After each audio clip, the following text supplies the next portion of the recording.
Coming at you live from the Toy Division live stream with our special guest, Robert, aka Bobby's_80s. Hello, dude. How are you? Good, man. How you doing? Good to see you. Yeah, very good to see you again. Very good to see you. I've been you've been like number one on my list of people to get on here, like even ahead of these two guys as well. He doesn't want us on it, really. He just wants you guys. Oh, yeah. That's not a compliment. That's not a compliment. You're ahead of the list for me and Andy. That's a low-hanging fruit there. No, honestly, I'm glad to be here, guys. Thank you for having me. No, thank you for joining us. Your collection is just insane. I just have to say, I can't.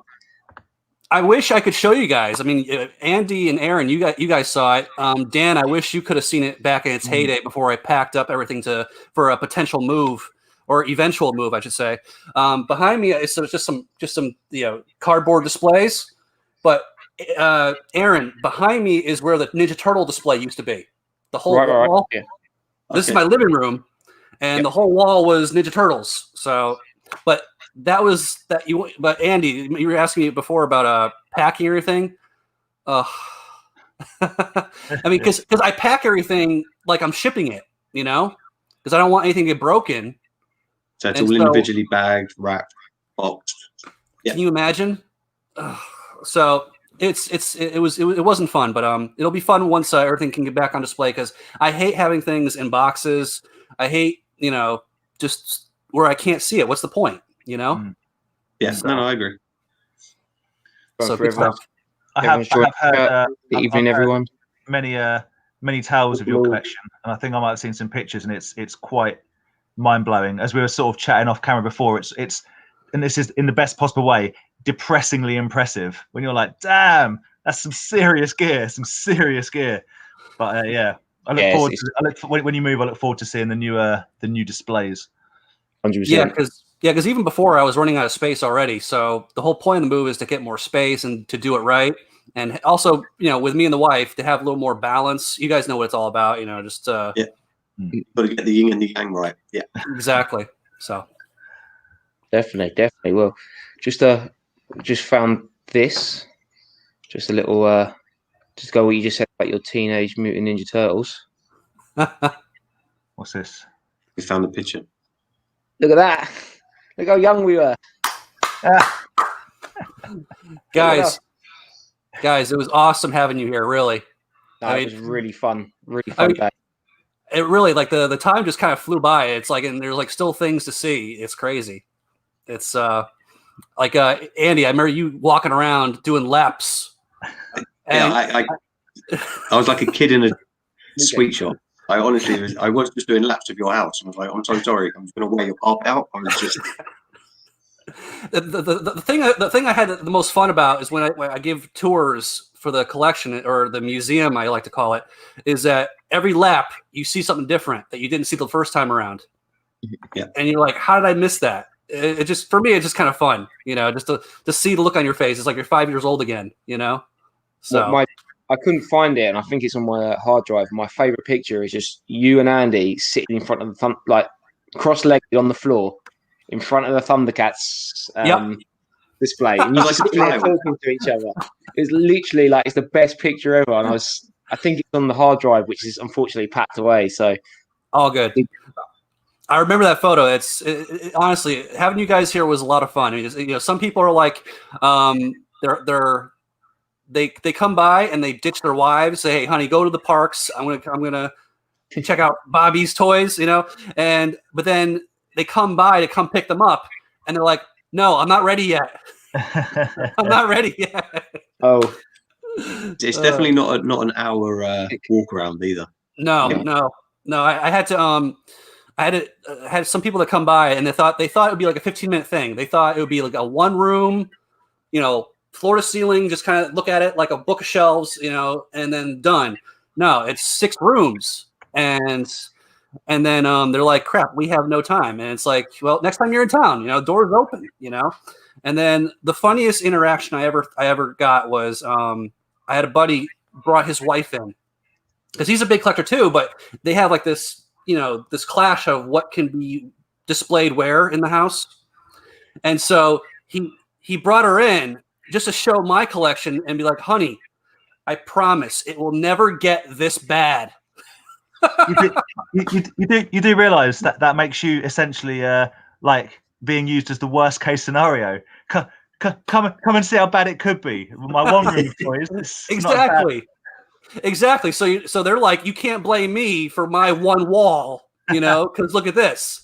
So they actually thank me afterwards because it puts the wives in perspective, So it's funny. It's funny. Oh, it's great. It is great. Tart in the chat is just asking, is that a Weekend at Bernie's punch bag behind you? It is. I put that there just for fun because I recently got that.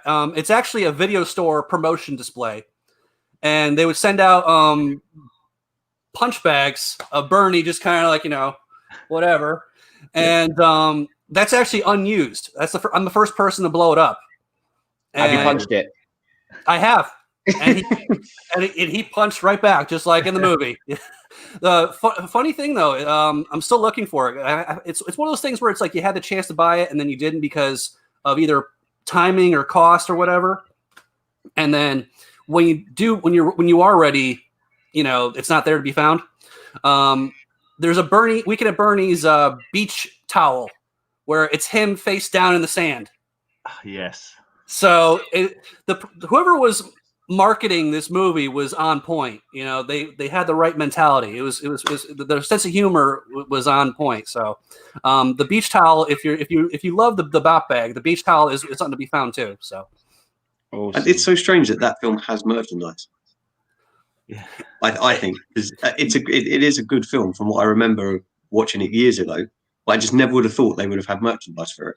In the 80s, they tried anything, And for comedy, it was a lot easier for them to get money or spending money budget for weird stuff like this. But it wasn't mass produced. This was something like only like the video store would get, and like some employee would take it home, or throw it out. So there's not many of them out there. Yeah, I imagine that is the sort of stuff that just gets chucked out at the end of the day. Yep.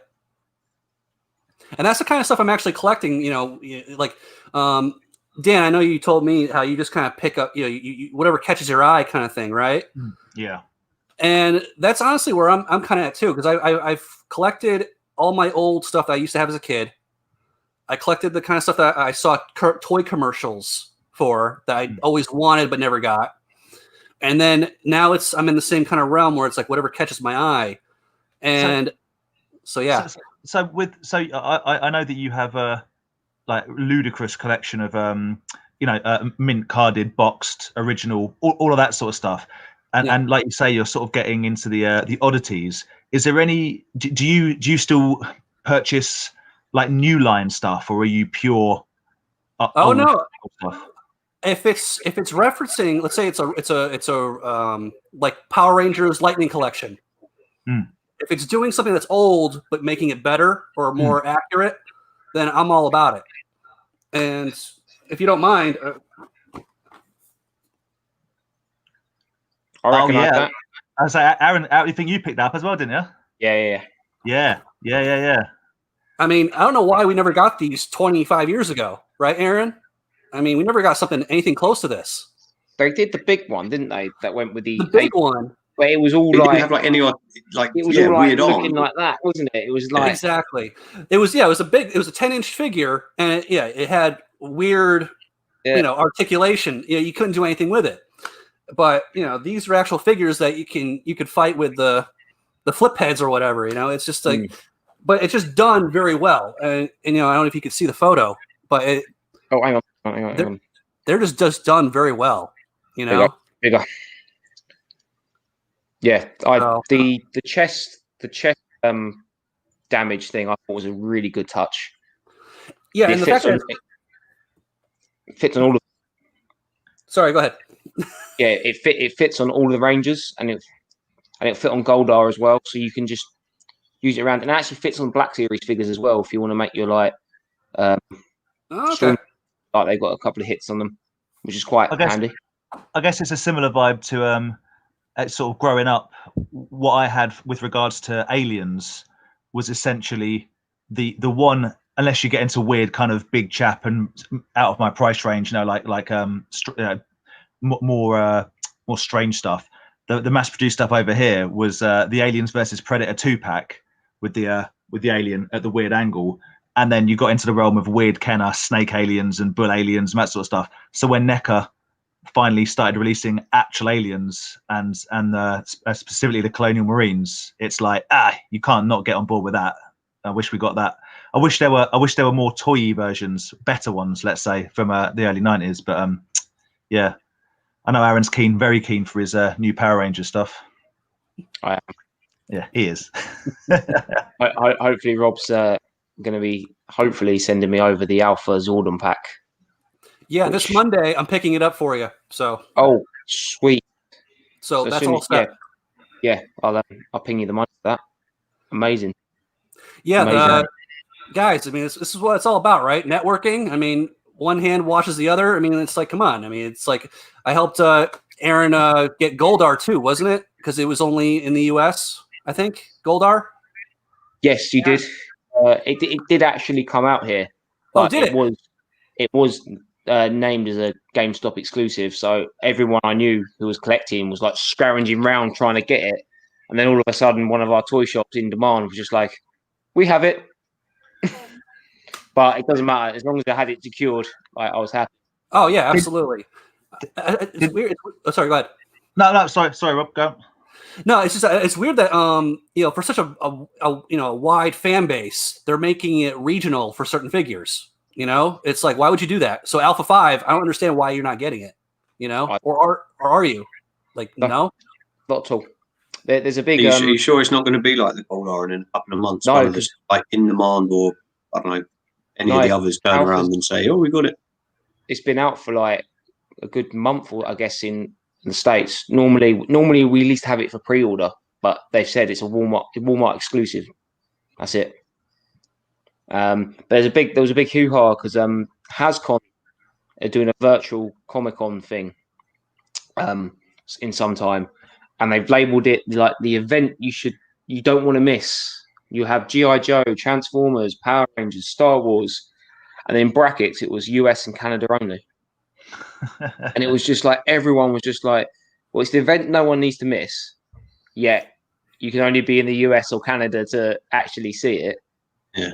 And everyone just sitting there going, well, if that's the case, it's just going to be loads of Walmart exclusive, Target exclusive figures that are just going to be bought up by eBay, like scalpers and stuff. And it's just I still don't get my head around how like Walmart is essentially like a supermarket. Yeah. So like, you go there to get your groceries, you can get clothes. It's like how these places have exclusive toys. Like in the UK here, if you go to the supermarket, you're just getting groceries. Well, no, Tesco's and stuff, they do sell other stuff. Yeah, but they do basic toys. Like they don't. It might have like a little Lego section or a little Marvel section. It's not like, it doesn't warrant its own exclusive range of toys that people are going to go there to get. I think you might be underestimating the size difference between the UK and America. There's a large market in America for that sort of stuff. Walmart own Asda, so they could do the same thing here. Like Asda, I think that's a branch of Walmart. I think that's why we're getting the on Asda. They're getting the Funko Pop exclusives straight to Asda and only Asda in this country. Yeah, guys. The only problem, the biggest problem down here, even with Walmart and Target, even though they have a bigger, toy section, we still have limited shipping containers where they'll get like 2 figures of that exclusive figure. I see your post, the other people's posts about that. Yeah, I apologize for the language, but I get so angry. It's frustrating. It's like, not only are we fighting the scalpers, we're fighting other collectors. There's only 2 of them in the shipment, Yeah.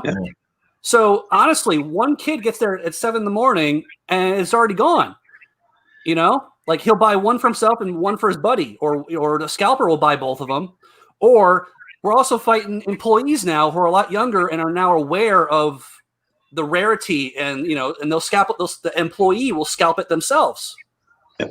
It's you can't win at that point. I see the same thing happening sort of limited edition wrestling figures in America on the sort of groups that I'm in. People will go into the Walmarts, the Targets, whatever, and just go, yeah, I popped in, got lucky, and bought these 12, like cleared the shelf out. And you're thinking, well, then, yeah, there's nothing left for anyone else, basically. But you can find them on eBay later. I will find them on eBay, and I will pay customs and postage, and that's the other thing with regards to getting the like Aaron was saying about the American Canadian exclusives is I know obviously world politics, but what's going on at the moment, I'm absolutely convinced I never used to pay as much as we do with customs and import tax as we are at the moment. Post and packing is what it is, but yeah, the customs tax can be it can be nothing, or it can be basically the same again as to what you paid for the piece. Yeah. The custom tax is always down to the right time and right place in your stock. Well, so, and relying on someone to put on the forms that it's worthless, it's junk, even though it's like a $300 right? Limited edition.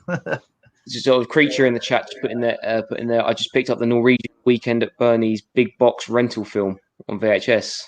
Now that is bespoke. That's cool. That is a bespoke market, the Norwegian version. I guess that's awesome.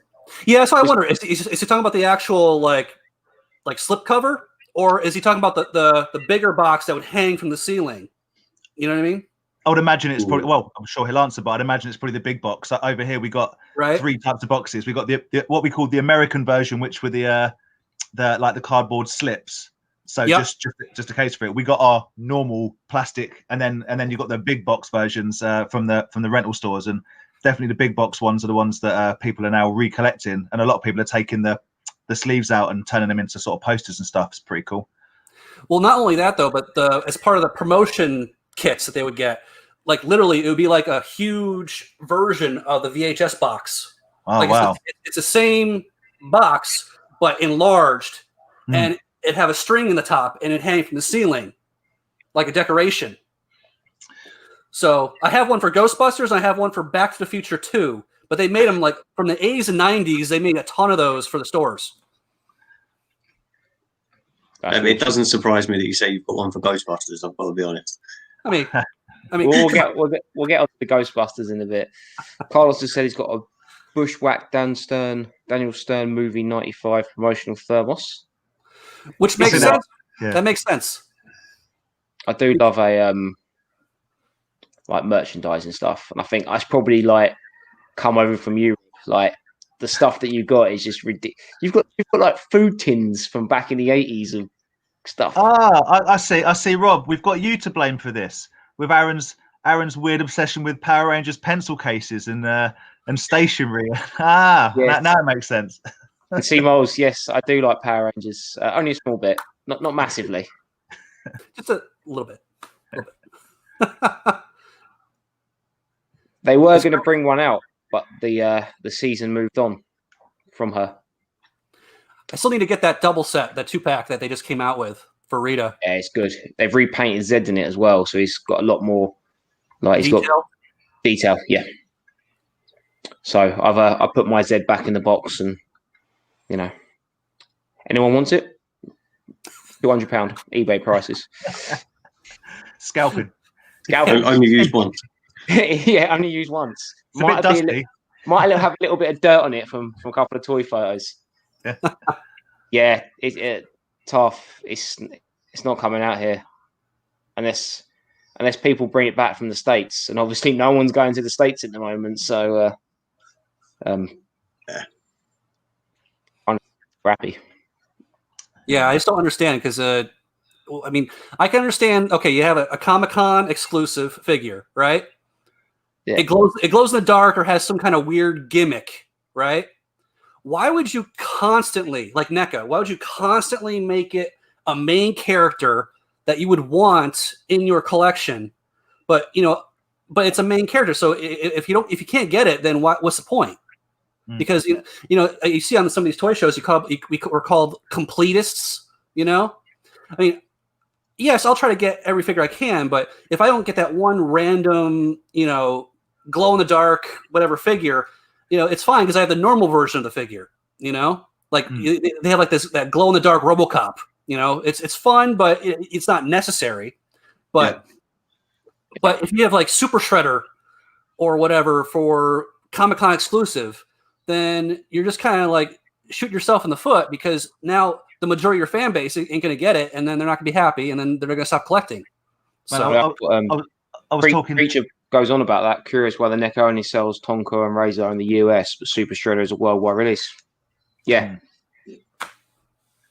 Slightly, obviously different toy line. I was talking to Ben and Sam from Bugsy's about this yesterday. Do you guys remember the Sin City toys they made on the back of the film? So I made a black and white version and a color version. Okay, and I was super into them. I very much like that film, because I like the graphic novels. So I got them all, and they did one series. They did 2 Marvs, which is annoying because we don't need 2 of the same main character. But never made a figure of the I can't remember his name now. Doesn't really matter. But one of the Clive Owen character, one of the main characters. So similar to what you're saying, Rob, it's incredibly irritating when they either make main characters very elusive or they don't make them at all. But yeah, you get 12 different versions of a sub character. And like you say, being labelled as completionist, you've got to buy them all. It's more like suckers, which I am very much, or used to be. It's part of that line, so I'll get it. But I try and avoid getting variants these days. But yeah, sure. But it's one of those things. Like I remember when you used to get an exclusive, the exclusive would be in this nice packaging. Like, here you've got figure like a Luke Skywalker here. He's in this special packaging box. Okay, you got maybe, I don't know, you get an extra couple of miniature accessories with him or something. And then they would, a month later, release the same figure, but in like the normal packaging. And everyone would just be like, oh, I really would have liked the accessory. At least I can buy the. But now it just seems like, no, you're like, he's a main character from the show, whatever you're collecting. You can't get him if you don't live in this country. And you don't get him if you don't shop in this. You find it in this shop because it's an exclusive. Can you tell me they've just done that with the Kingpin that I paid like £100 for? They've just re-released him. It's upsetting. I think the Kingpin you got to build, isn't it? I got a Build-A-Figure one. But what's the point in making a Build-A-Figure and then releasing it as a one-er? It's not a one. It's smaller, isn't it? I hope so. I really hope that. I think there is slight differences, but I get what you're saying. It doesn't. Yeah, 100% get. Why do they could have done another character as the Build-A-Figure? Could have done a Bishop. They weren't releasing on its own anyway. You know, more Bishop figures is what we need in life. Well, NECA did the same thing where they released the 4 turtles for the movie for San Diego, and it came with like this awesome carrying case that is, remnant of the 90s carrying case. And it's all the 4 main turtles. And then like 3 months later, they're individually wrapped for GameStop exclusives, So essentially, for everyone that was scrambling to buy the NECA version at San Diego on Scalp or on eBay or whatever, or they're literally paying $300 for the case. Yeah, for the cardboard. Yeah. Essentially. Yeah. So it's just a slap in the face. I mean, I understand that the mentality is that they're trying to, for regional stuff, they're trying to keep the demand up, the scarcity, the anxiety, like, oh, I gotta have it. But at the same time, you're gonna run people to the ground where they're just gonna be exhausted from it. And it's not gonna be fun anymore. And I don't know. Did you guys watch Toys That Made Us on Netflix? The Star Trek episode where they're talking about how the Playmates killed the fan base when they made like a certain numbered limited series, and so it had a Picard figure. They were talking about there was a Picard figure in that set, and it was like limited to 10,000. And so they were talking about how they killed the fan base because there was more than 10,000 completists that wanted every version of Picard, for example. And now they can't get it. And then they try to extend it to 35,000 after the fact. And at that point, the damage is already done, So it's not like this is a new concept.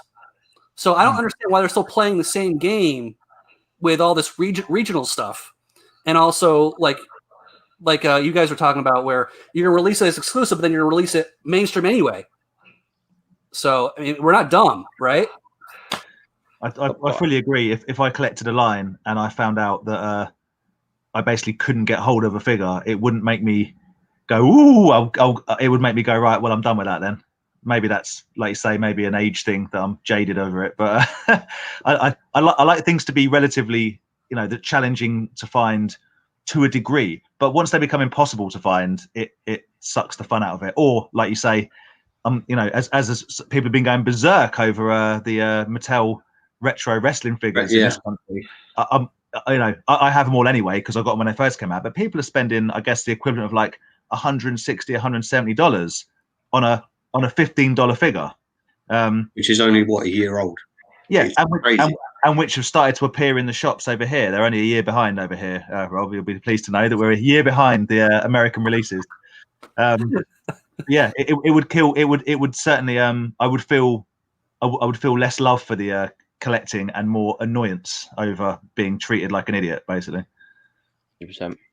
I've got to ask Rob about Turtles. Have you been tempted by that the Turtles almost Gem and the Hologram style 4-pack that came out where they're with like the keytars and oh yeah, the mutants on tour. Yes, yeah.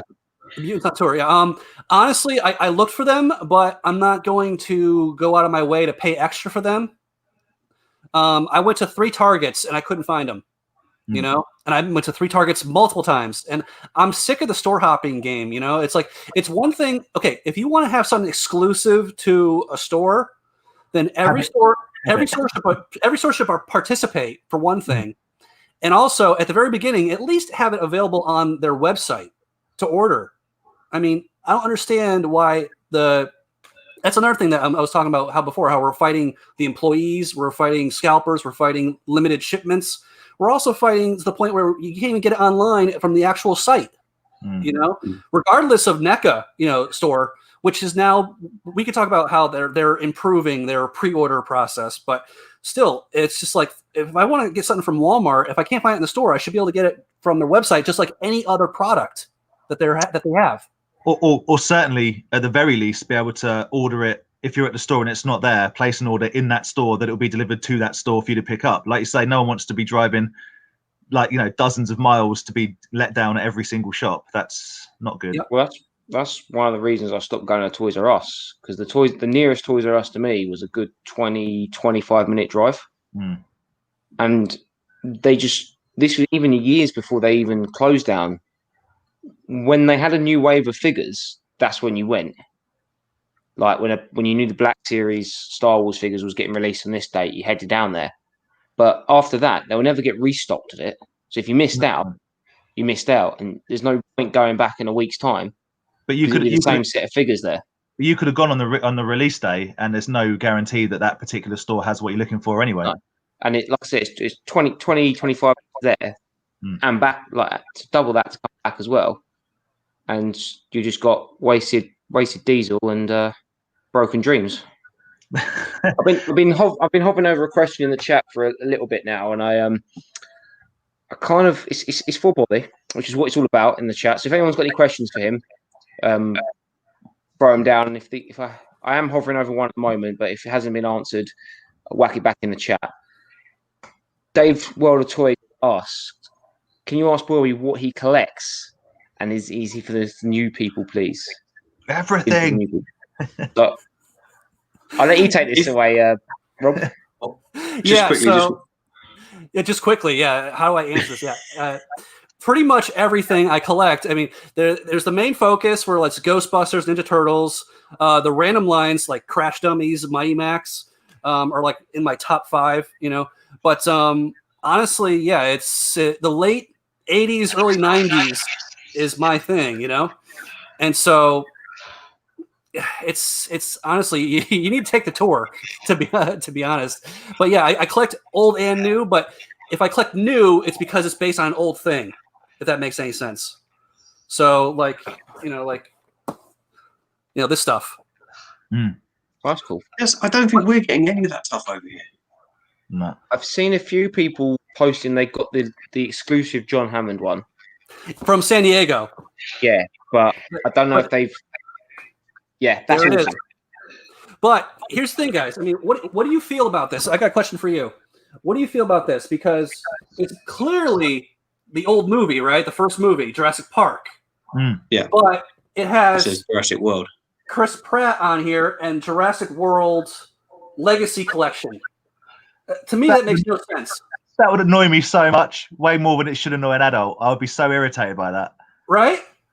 I mean, the Jurassic World bit doesn't annoy me too much. Chris what's his name again? Chris Pratt? Like that. Yeah, he doesn't need to be on it. No, he doesn't. You got Blue and Chris Pratt. Yeah, you know? that's... And then... Okay, we're not getting those sets in the UK now. It's fine. I don't get them. Yeah, I mean, honestly, if you want the figures, I'll open them and I'll send them to you, okay? But the packaging, yeah, I think that it's a miss on the idea, you know? Yeah. So... It seems unnecessary. You're using Jurassic World to try and kind of get a new buyer market, as if people aren't aware of Jurassic Park being a thing. You know what I mean? Yeah, I'd be like who's buying this? Or like who are you marketing? Like are you marketing the original guy who was there in 1993 in theaters like I was? Or the kid is not going to make the connection, you know? So I don't know. We've all seen the new Ghostbusters film with the female roles, but did you guys know there was an original Ghostbusters that had Bill Murray in it? They should just put Bill Murray's face on all the new Ghostbusters. On everything. Just on everything. It's funny because they called it Ghostbusters, and then when it came out on Blu-ray, they changed it, Answer the Call, you know, to differentiate it from the rest of the movies. Because people the Answer the Call was not the original name. So that's quite interesting as well, because when they released the Avengers over here, the UK, it was called Avengers Assemble. Really? Right. Yeah, it was actually, if you cinema tickets, even the Blu-ray I've got of it as well, it was titled Avengers Assemble. Yet it's Avengers. For some reason, they named it. It had a title over here as a... We do have the old was it 70s, 60s Avengers program, though, don't we? Perhaps they didn't want to get people mixed up with. Yeah, because having a guy in an American outfit with a shield at the front. Mate, until I saw Chris Pratt's face slapped on the poster, I was unsure. That's all I'm saying. I didn't know. I didn't know what to think. And just so you know, I'm in the U.S. I'm fully aware of what the Avengers show you're talking about, Dan, but only because of the '90s movie. Right. That was Elizabeth Hurley, I think. It was. No, Uma Thurman. And Sean Connery and the guy Ralph Fiennes or Fiennes. Ralph Fiennes. That's it. Yeah. I remember. Yeah. I remember. Good times. Well, I don't know if it was good times. Yeah. Just going back to the chat there, the VHS is the latest Instagram post. The toy keeper probably knows who I am. That's almost menacing. I love how it's anonymous, isn't it? You know who I am. He knows who I am. Don't you worry about that. Well, I know who that. I definitely know who that is, and I'll check it out. It's he actually did Creature actually did the theme tune for my Bobby's Experience podcast on YouTube. So that opening theme, he did that for me. So if you guys need any kind of work done for audio, he's your guy. Oh, cool. He'll customize it. He'll customize your own tune. So reach out to him. Cool. That's decent. I need the song Mr. Fantastic by Shaggy remade into Mr. Dan Plastic, please. You know? Mr. Rubber. Mr. Rubber.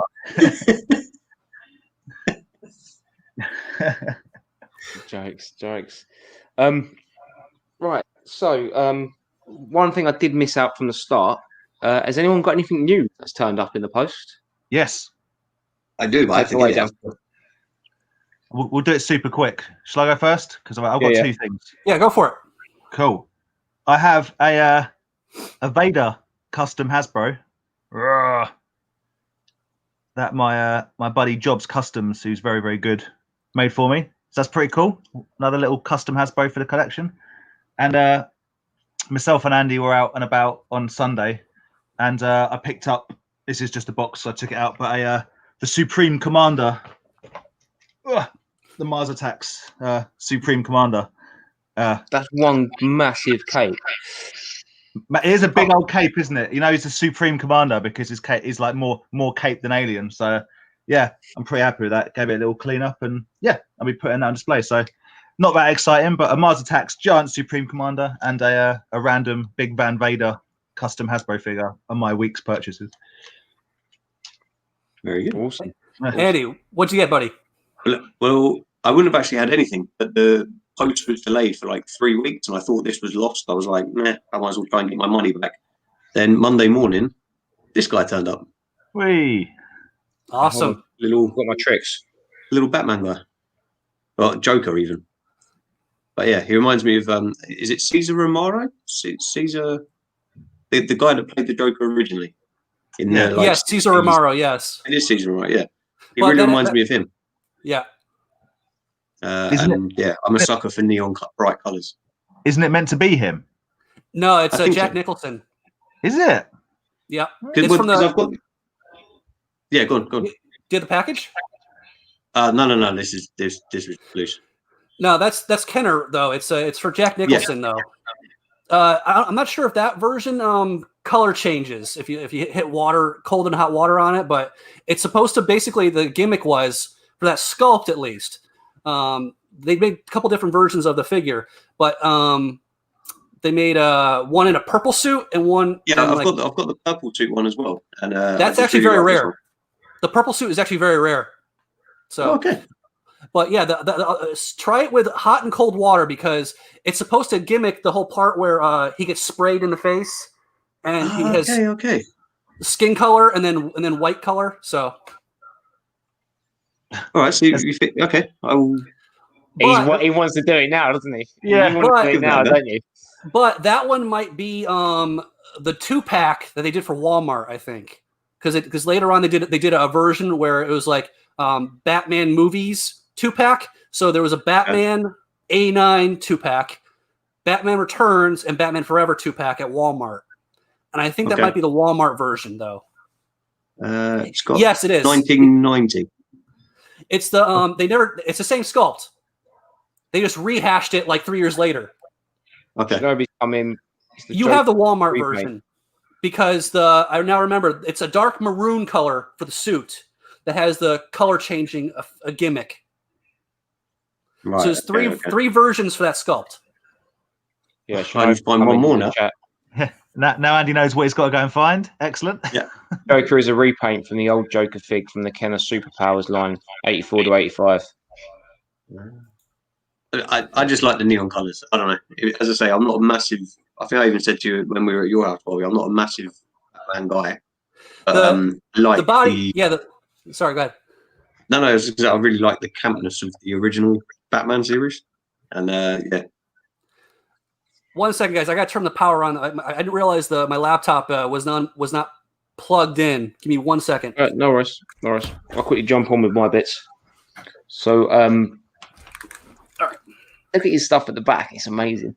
Guys, if you probably realised, there's been a little of a running joke about how part of my Ultra Magnus figure fell down the back of the glass cabinets. And we couldn't find it. He's going to class this as a new find, Andy. Look what he's 100% a new find. Oh. He's 100% a new find. And it's been down the glass, looking at me, waving, sticking some. I can't believe you put that picture on Instagram. The thick dust that was this. I know, right? It's disgusting, wasn't it? The cabinets are full of toys. You don't move them, do you? I'm tempted to move mine tomorrow and clean behind it. But anyway, I finally got the missile and the gun back from Ultra Magnus. Thank you. that was a real pity clap. I'm gonna join in. Yeah, I know, right? and as these guys said just before we came, 100% this is going to fall down straight away within 2 seconds in the new place. And when it does, Bob is going to hear me laugh all the way across the Atlantic. 100%. And funny enough, you should have mentioned earlier, Dan, about Power Ranger pencil cases. Get another one. So this is a shout out to retro_shed85 because he kindly sent me this for free. I don't mind that. It's tin. I prefer the tin ones to the zippy ones. Oh, okay. Okay, live. I don't want it, mate. It's got Power Rangers on it, but it's still pretty cool. The artwork You is can put your awesome. pencils in there. I can put my colouring pencils in. Yeah. Yeah. Put my crayons in there. I love the artwork. Yeah, it's quality. It is good. 95. Good year. Wow. Good year. So Is that the year you were born? No. I was born in 1990. Oh man. So. I was 84. What about you guys? 84. Oh, I don't want to talk about it. 82. That's not a bad year. Not a bad year. Was that Empire Strikes Back or Temple of Doom or Lost Ark? Lost Ark, I think. But being born in 82 meant I did get to catch Jurassic Park in the cinema the first time round, so that's quite nice. In 93. Yep. But I saw it in cinema too. So scared of that the T-Rex. Yeah. Yeah. You know what? I will say about Jurassic Park, it bloody stands up, man. The effects stand up. Yeah. Like you can't mess with that. Even like I was watching Terminator 2 the other day. You know, a masterpiece. But some of the effects, yeah, a little bit dodgy now. But Jurassic Park, I don't think there's one bit in that takes you out of the film. It's all so good. Puppets over CGI all day long. Absolutely. Well, or a mixture of both in Jurassic Park, of course. Well, yeah. But yeah. I remember watching the behind the scenes for Jurassic Park and how they had like literally a building of servers that were handling they were rendering all the CGI, you know, and it had to be kept cool because they were overheating.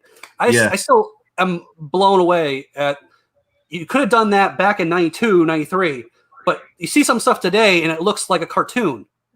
Yeah. You know, I watch Justice League, you know, Zack Snyder's Justice League, and I'm like that CGI for the main big guy. Abomination or Steppenwolf. No, Steppenwolf. Awful. It looks like a cartoon. I feel like I'm playing a video game in a lot of these movies, you know, and it's like it's a cutscenes that are playing for me, you know. I don't know. Yeah. But I got to say the development from kind of 93 Jurassic Park to whatever I feel about the films, the CGI in the Transformers films is something else. And I didn't ever expect, obviously watching Transformers in the 80s, to get a film of that quality visually. Oh, for sure. I mean, you see all little gears moving, everything. Yeah. Yeah. Well, now I know. Going back to the chat, so I know. Rob, you have got a awesome Tailspin collection. Tailspin, yes. Got the planes. Yep. Vic is also oh god, you guys are cut off there. You guys, Vic's a massive Tailspin collector, and she's angry that there's not enough Don Carnage figures out there. There's actually a big plush of him, if you could find him on eBay. Don't. It's like this big. And Christmas present's been ruined now. You've destroyed the surprise. give it 2 seconds. My phone's gonna be like. Hey, this is why we shouldn't do things live. I'm just saying. Edit that out, you know. Yeah. But no, like I love the Tailspin toys. I wish it's weird. It's weird back in the 90s. Where they had like I don't know if over there, but over here we had Disney Afternoon, and it was like an hour. It was a couple hour blocks of cartoons where we had Tailspin, Darkwing Duck, DuckTales, Rescue Rangers, you know, all those. And they only made toys for Darkwing Duck and Tailspin. They never made toys, you know, mass produced for DuckTales or Rescue Rangers. I don't understand because their popularity was off the chart back in the day. And Chip and Dale over here was massive. I remember playing that on the NES, the Chip and Dale game. Yeah, yeah. So it's just weird to me that they only made for like half of their lineup. They made toys for when the other half was still as popular, if not more. I think DuckTales is more popular than Darkwing Duck. You know, I think Chip and Dale was more popular than Tailspin.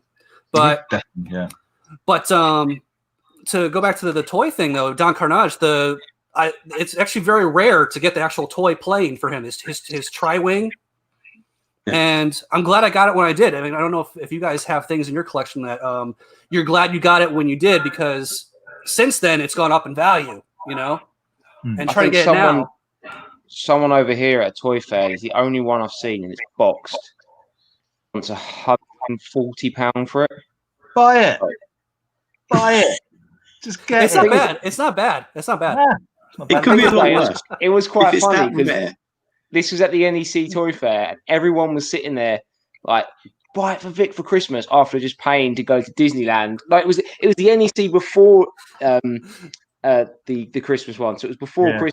So I'd already spent out like paying to take her to Disney, and everyone's there like, it's coming up to Christmas and you're not buying her that plane. And I'm like, I shamed him, and I stand by it. 140 quid, mate. Come on, get it bought. Next time you see it, it's going to be about 280 quid, and you're going to be annoyed with yourself you didn't buy it for 140. Aaron, I'm sorry, buddy. I'm sorry. It's all right. It's all right. It's all right. Good. It's all good. Right. Again, another set of figures. I know you've got Rob, but I don't think the others would know. It was Dick Tracy. But do you have any of the McDonald's ones? Honestly, I don't think we got. I have the Playmates toys for Dick Tracy. McDonald's, they did their own promotion here in the States, but it was more like a scratch off, win a prize kind of thing, like Monopoly or something. Okay. They had a few. Maybe they had cups, promotional cups, but I don't recall any actual toys. But I do know that McDonald's has regional differences with toys for McDonald's and Happy Meal, Burger King, other fast food chains. Like the UK would get a different version of a toy than the US did. So I don't know if where he's located, where Carlos is located, but I don't have Dick Tracy McDonald's toys, and I don't know if we got them here in the States. Carlos, I get this really wrong. I think, is it Texas? Is it Texas? Okay.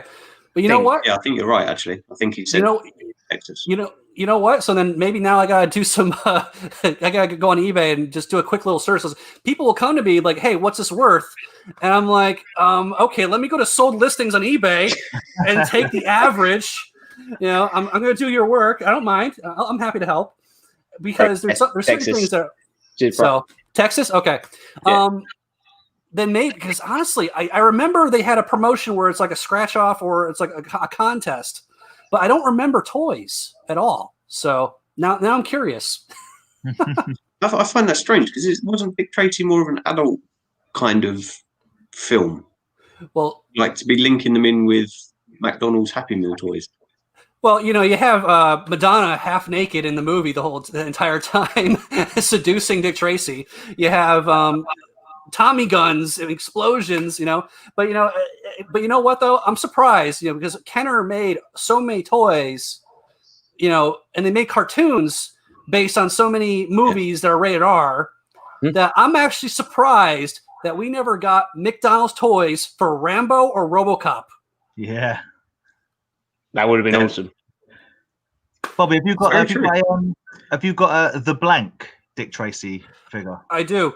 I'm missing the briefcase. So if anyone is watching has the briefcase loose, I cannot afford a sealed blank, but I need the briefcase. I honestly, I usually don't say how much I spend because family or friends are watching, but I don't care. I spent $400 on a loose blank. Whoa. Yeah, because it's a Canadian exclusive. Oh, it's a Sears Canadian exclusive. Again, I guess back in the 90s, they're playing the same game today. It's like, why would you make the main villain a Canadian exclusive? Yeah, and it's the coolest toy. It's an awesome looking toy.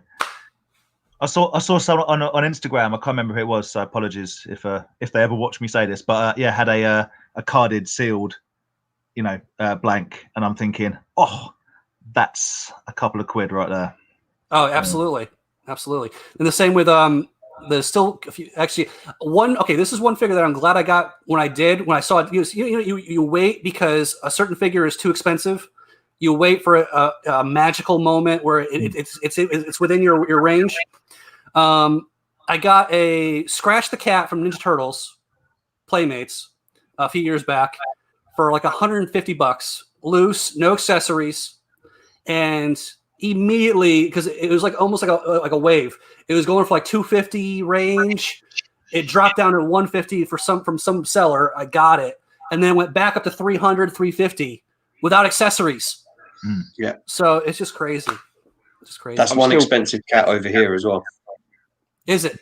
I would assume so. Just, what about like blue snaggletooth or yak face? Is it still? Yes, they're still expensive. I'm convinced that the expensive Star Wars figures, other than potentially the vinyl Cape Jawa. Now, this is me talking totally ignorantly. I'm convinced that the more expensive, the snaggletooths, the yak faces, and whatnot, just aren't.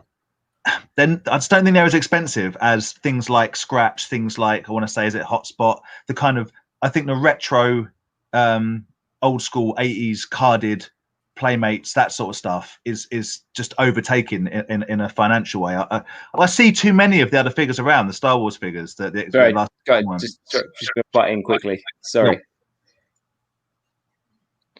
I got Vic messaging me with Don Carnage.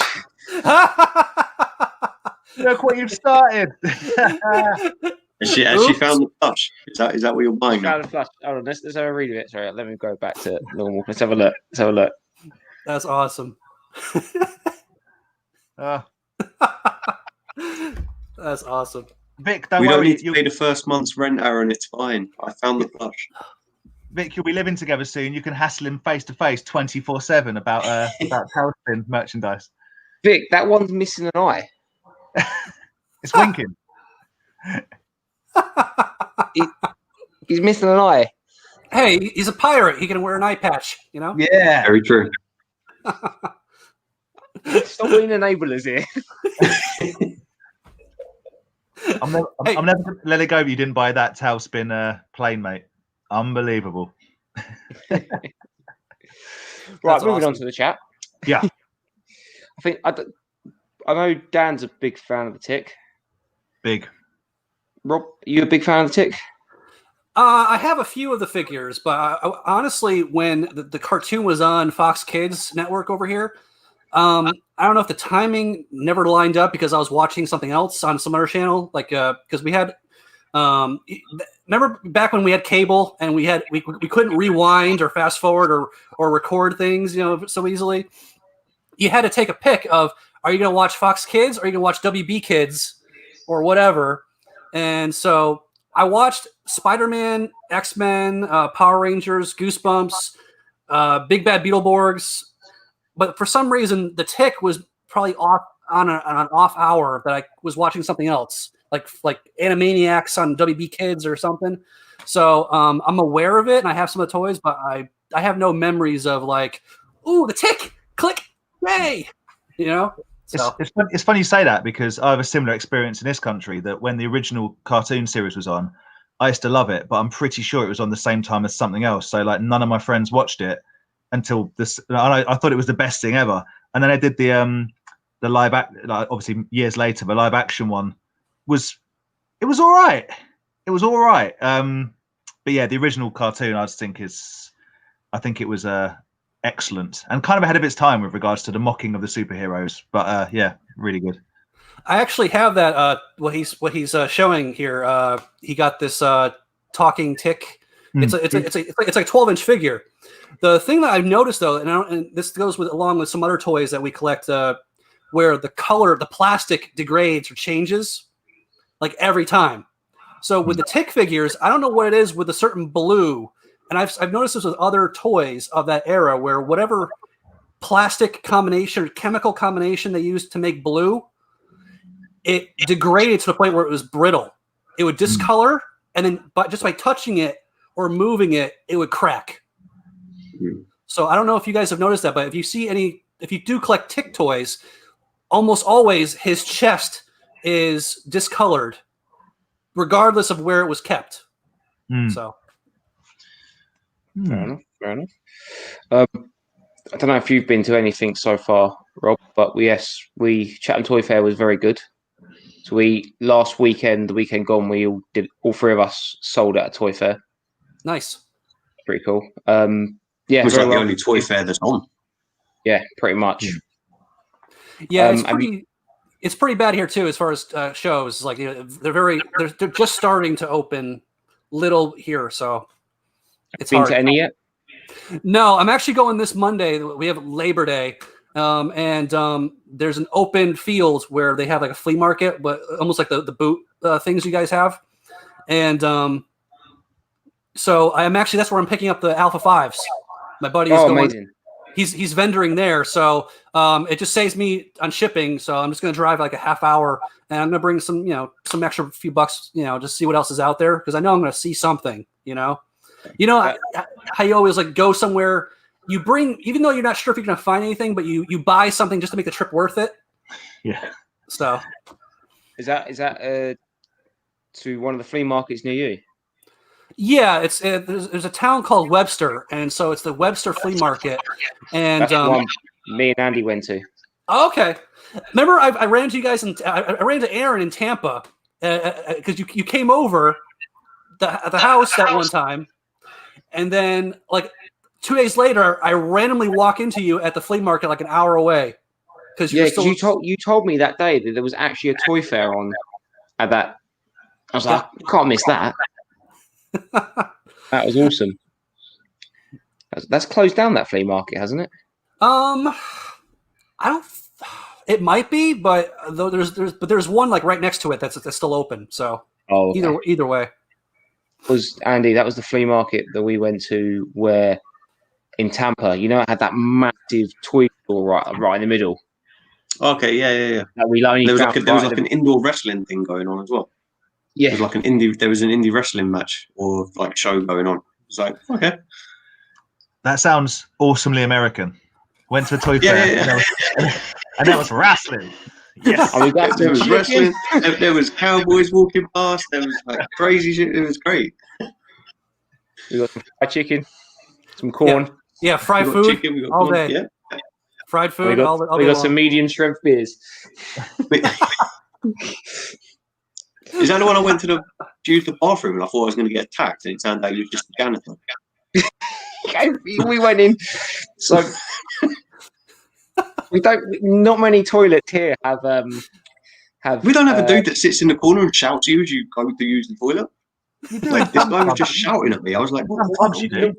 Normally at clubs, yeah, but you're expecting that. So Andy went into the toilet and there was just this dude sitting there, like, just expecting a tip. He looked like he was homeless. Like, he didn't look like he should be asking for money after you wash your hands. I was like, I don't know what this place is like. All I've heard is America, people have guns. I was like, oh, I was like, yeah.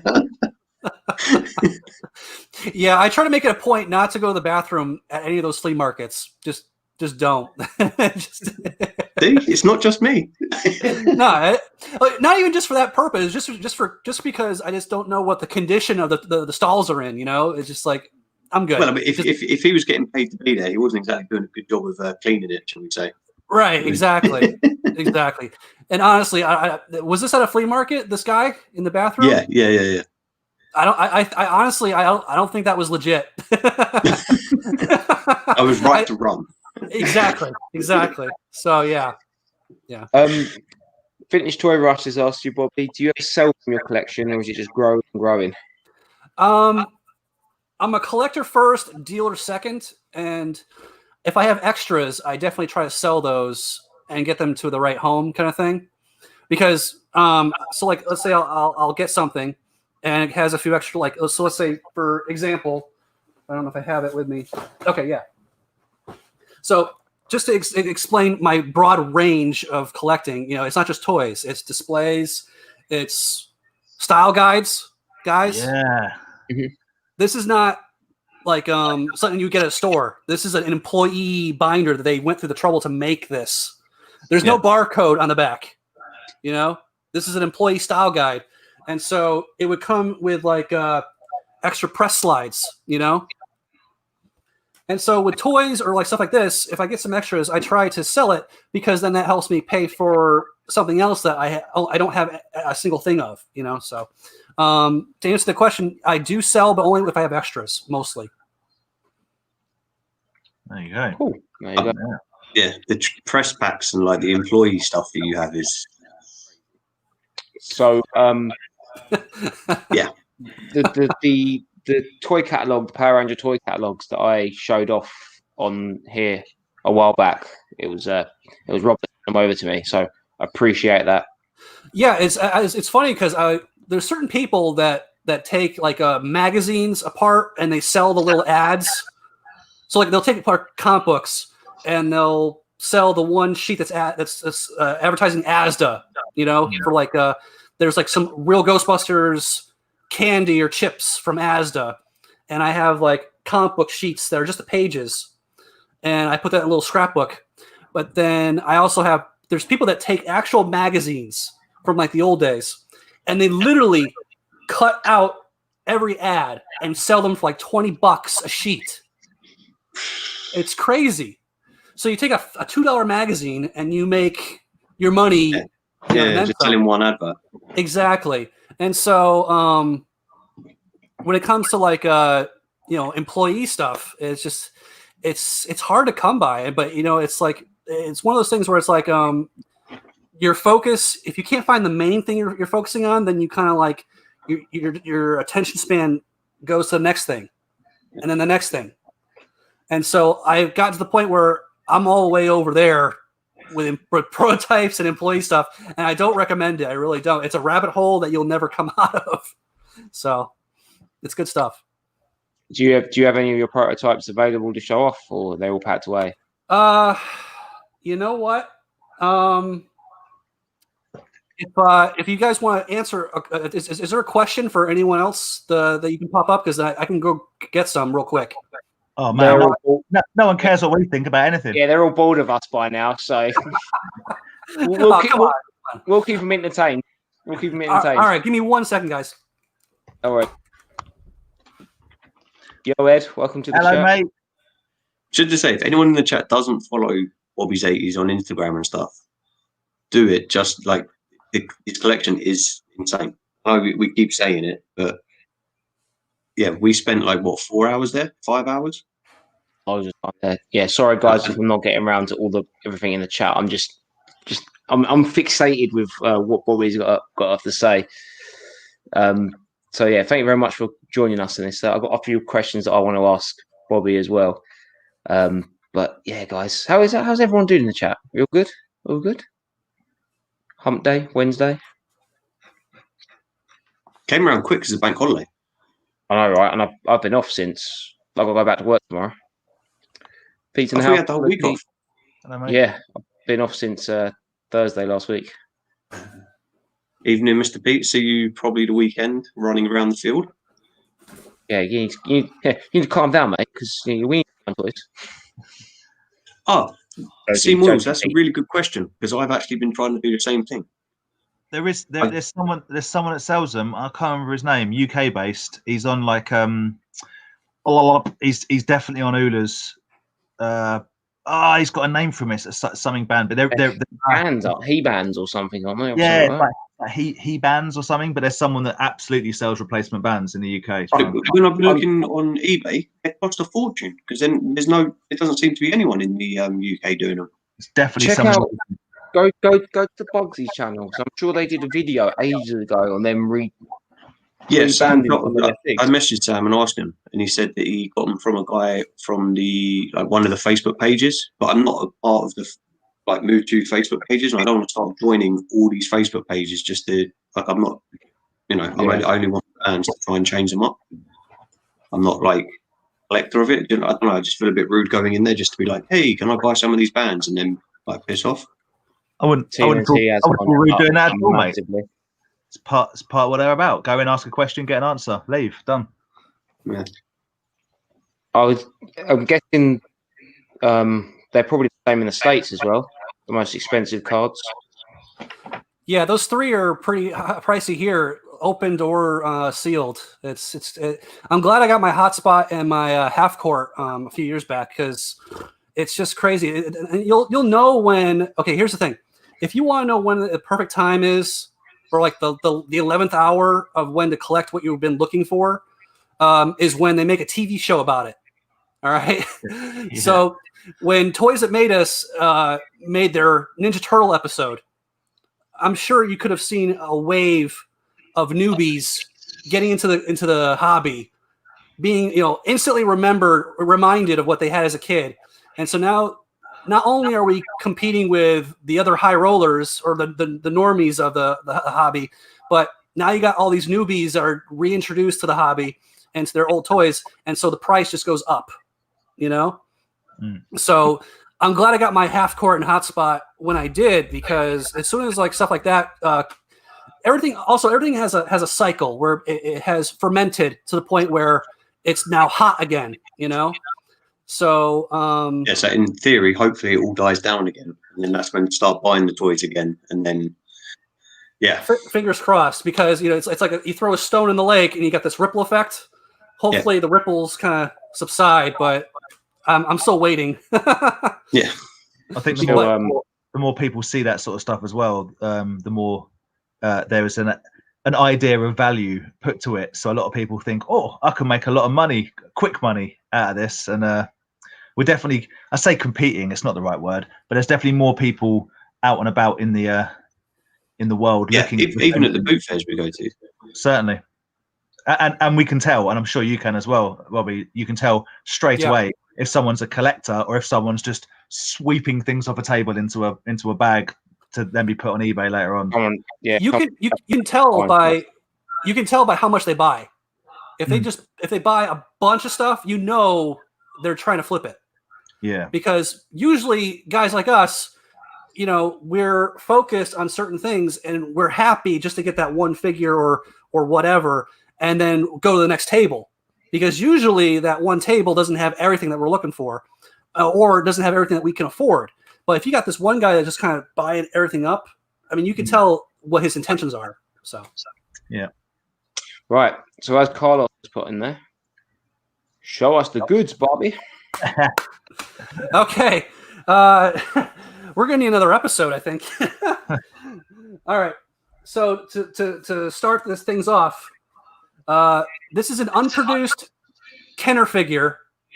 It's functional, and it comes with the actual unproduced box. To be my big. Oh, that's amazing. That is cool. Guys, you think Leo would like that? Yeah, I think there's a couple of people I can think of that would like that. Going nuts for that. So that's like a 12-inch version of the Ultra Police stuff they did. It is. It's a talking doll. Wow. So you say it's functional, as in like it articulates, it moves, or it actually speaks? Everything. It talks all 5 phrases. It talks. And here's the thing. I bought this. You know how you got like some people looking out for you, and they'll call you. They'll randomly call you up and be like, "Hey, I'm at a show. 3,000 miles away. Here's a photo of the table. Do you want anything?" Yeah. And that's how I got that. The buddy of mine was out in Ohio, Kenner country, and so he showed me this, and I'm like, okay, how much? I'm at work at the time, so I'm trying to keep my composure and not get fired. But at the same time, like, okay, and quickly PayPal him before, because he's at the table and other people at the table too. So you think it's stressful being at the table yourself, and you're trying to count your money fast enough before some, other guy is hovering over your shoulder, look at the same thing you're looking at. But no, I got this. I'm texting at the time, and it's like it was very stressful. And at the time, it didn't work, so it was priced as if it didn't work. Okay. And it didn't come with a box. I got that after the fact. And honestly, the box is actually easier to find than the toy. So, because it was so close to being produced that the boxes were ready, and so an employee took home a sample of the flats. So, right, and then he sold it later, But I get the figure in the mail. Is it Peter Weller's voice? No, it's more robotic.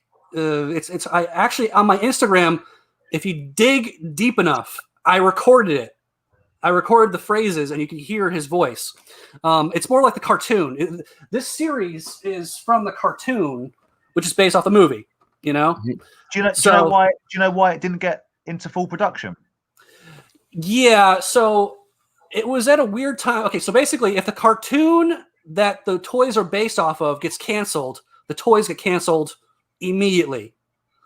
The cartoon didn't last long. Lasted maybe 13 episodes, something like that. One season, let's put it that way.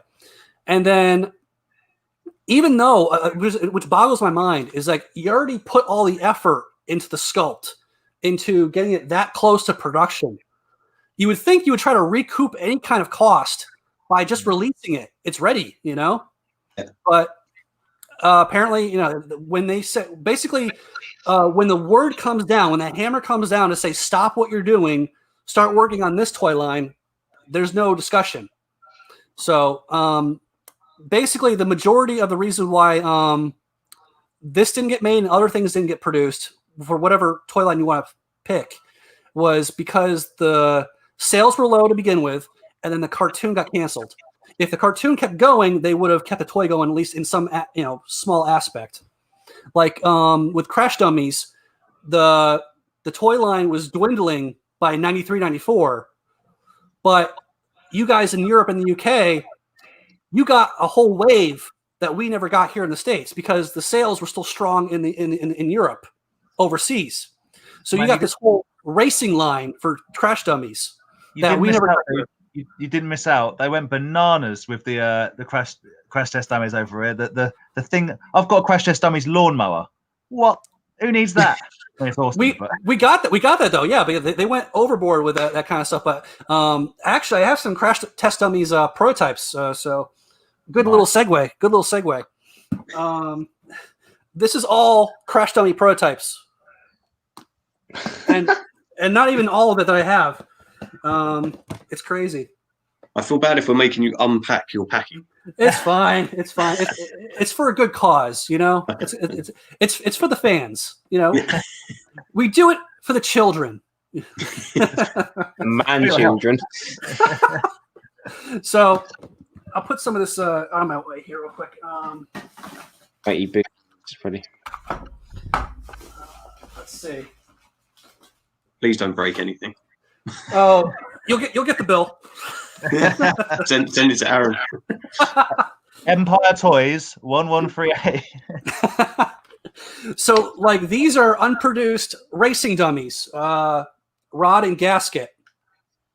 They're hand painted, and the stickers are handmade too. Like they're not production stickers on the back. That's awesome. Yeah. These are extremely hard to find, and there's actually a third dummy. You remember Axel that had the glasses? Yep. Well, for some reason they cheapened on the production. They didn't give him glasses for his racing guy. This is actually a production-ready Axel racing dummy. And let me take it out of the wrapping here. So no glasses for Axel. But it's legit. It's like I opened it from the package. You know, it's not hand painted. Do they pop apart those prototypes? So they don't do it. But you press the buttons. Yeah, the top button, the head and arms go. The bottom button, the legs go. And it's just crazy because you know how it's one of those moments where, as a collector, it's nice because as a kid you look at the back of the packaging and you can see all the figures you're supposed to collect. Yeah. And then you're like, where's that guy? You know, then you forget about it. And then later on you recollect and you're like, yeah, whatever happened to that guy? And then once you start getting into prototypes and you start understanding, you start talking to employees and you start getting into the mentality of like understanding like why something didn't get made or what happened to it. And then when you can actually find an employee that actually has the prototype, it's an amazing feeling to add that to your collection because it's one of those unique things that not everyone has. But this is actually a fun one right here. I'm going to keep it in the bag because he's actually trying to pop apart. But this is handmade prototype. This is a concept. So that'd be the pre-production, like very pre-production. Yeah. This is where they're just trying to figure out how it's going to work. This is all amazing. handcrafted. This is like Is it What's plastic or wood? It's almost like a styrene. No, this is actually okay. I don't know what you would call it, but it's like what I use today to make customs. I call it epoxy, where it's like two compounds you mix together, and it hardens. Right. It hardens as you sculpt. That's kind of like what this looks like, because I could see where it's like carved. If you try again, I don't know if you can see where it's like carved. Yeah, you can see down the leg. Yeah. Like, let me turn the light. Let me turn the light down a little bit, just because the glare is just bad. Okay. But yeah, it's just crazy. This is handcrafted. I love that. That's like where it all began. You know what I mean? That's like the start of it. That's so good. It really is. It's like so basically they would make this and bring it to a meeting and be like, hey, this is what we're thinking. This is how this actually functions. I press the buttons, it explodes. So someone handcrafted this thing to have springs inside. It's crazy. So it's crazy where you can have like almost on your display case the evolution. You know, like the picture with like the I don't know, apes into like humans or whatever. Yeah. Exactly. And this for those actually, some people have been asking me to show this that know that I collect crash dummies. Do you guys remember the baby? I remember. Skid the Kid. Kid. Controversy, wasn't there? Yeah. So yeah, I think I remember the controversy more than the figure. I meant the child, but not the baby. So get this, guys. The yellow chair is custom because it didn't come with it when I bought it, but the green carriage and the baby is legit. So I'm trying to take it out of the thing here. Please don't break it. Yes, I'm thinking. Please. So I'm good. I'm just trying to show you. Okay, let's try this. Try to go widescreen on me. Good job. There we go.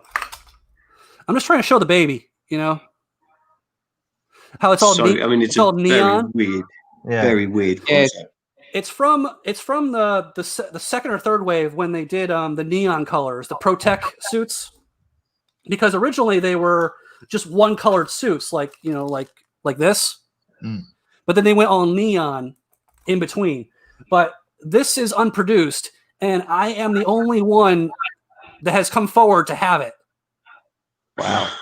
Love it. So like there's like one or two other guys that have like the racing dummies, the unproduced racing dummies, but I'm the only one that has come forward that has the baby from Protec series, because they made it for the first series where it's like one color, but the neon Protec Skid the Kid, I'm holding the only one.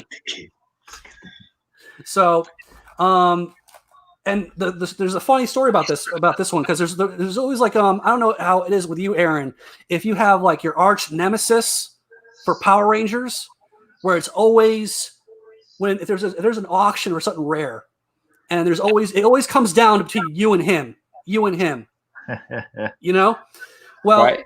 with Crash Dummies, I had my arch nemesis. It was a friendly, rivalry, But whenever one of us would win something that was so like scarce, if I won, immediately after the auction ended, I get a text, bing, I hate you, because he knew it was me. Because you can't really tell nowadays on who's bidding, but just by our rivalry and how far we were willing to go, he knew it was me. And the same way when he would win, I'd text him right back. So the crazy thing is, this was hidden in a random auction. It wasn't labeled Crash Dummy Prototypes. It was a random lot that some guy bought at a thrift store. He bought a grab bag of Crash Dummies. And it was just in there. Wow. And it was just in there, and he was trying to flip it. And he had no idea that he had a prototype in the mix of the production toys. That's crazy. And honestly, unless you have the eye, because it was hidden behind a figure. It's like this wide photo, and this little figure in the back of this, just hidden back there. because who cares? You know, it's just a random toy. And me and him noticed it. And it's crazy. It sucks because when you notice something like that, and it's like an open auction where you gotta wait 5 days for it to end. Yeah. The anxiety, you know, is. And the guy that found it, it was like the best flipping day of his life because there was two people that knew what they wanted, knew what was in there, were bidding for it. Yeah, that guy must have just been going, "What is happening?" To make this story even go longer, like the next day on one of the toy pages, the seller posted, "Guys, what'd I miss? Why this go for so much?" And everyone went, "Oh." And I was like, because he hadn't shipped it yet, you know? So I didn't want him to like cancel the auction or something. Yeah. But afterwards I was like, there was a prototype in there. Sorry. Oh, well. Yeah, what are you going to do? But that's amazing. I've been hovering over this comment for ages because it's like, it's going to knock you two at the bottom out. In 97, men dressed up as crash test dummies came to my high school and were breakdancing and passing out cars, not to drink and do drugs during spring break. Carlos, I have one of the heads. Your regressed memories will be coming back up again. If someone did that in 97 to me, I'd assume it would be awesome to do drink and drugs because you'd end up breakdancing and crash test dummies. So. Yeah. I don't know if you guys over in the UK had this, but over in the 90s here in the US, we had the DARE program, you know, the Say No to Drugs DARE program. We didn't, but all us cool punk kids wore DARE T-shirts, even though we didn't have the DARE program over here, but we still wore the DARE to Resist Drugs and Violence T-shirts. But back to what Carlos was saying, where like they had these guys literally dressed up as crash dummies. It wasn't me. I just owned the head. Popping and locking. Break dance. Come on, break dance. Yeah, that's where the underscore 80s comes from. Popping the rope. But it's crazy because on eBay, so when they disbanded the whole DMV, drive safe thing with the crash dummies, they still had it like limited capacity. People would dress up in those costumes and do events where they talk to kids that are just getting their license and drive safe, all that kind of stuff.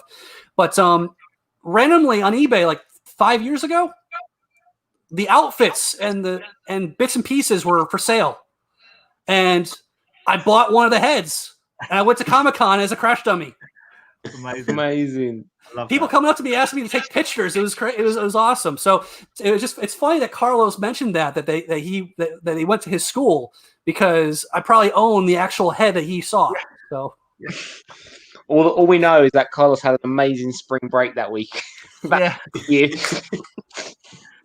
No one's told Carlos that there were no crash test dummies, mate. That was all in your mind. I don't know what drugs you had taken, but. That's awesome. Bobby, can I ask a question about prototypes? Yeah. Do you ever worry that you're going to get sold something that's been said to you as a prototype, but actually it's not, because there's so unknown territory about them? I don't have one. I'm very skeptical to get down that rabbit hole because I wouldn't have a clue what I'm looking at. Someone could come up to me and be like, "Hey, Andy, here's a prototype battle beast. It's like £600, but you'll be the only person to own it." Part of my head will go, "Oh yeah, I need that," and it turns out it's just a bit of plastic. It's just a 3D printed. It's a bootleg. Yeah, exactly. Yeah, I have my own stories, and honestly, if for anyone that wants to get into prototypes, I would say network and gain friends in that realm, because you can always go to them and be like, "Hey, what do you think?" Because I've had to do the same thing where they come to me or I go to them, and we have to basically collectively decide, because a lot of times prototypes are sold, like this, through the phone or through the computer. It's hard to.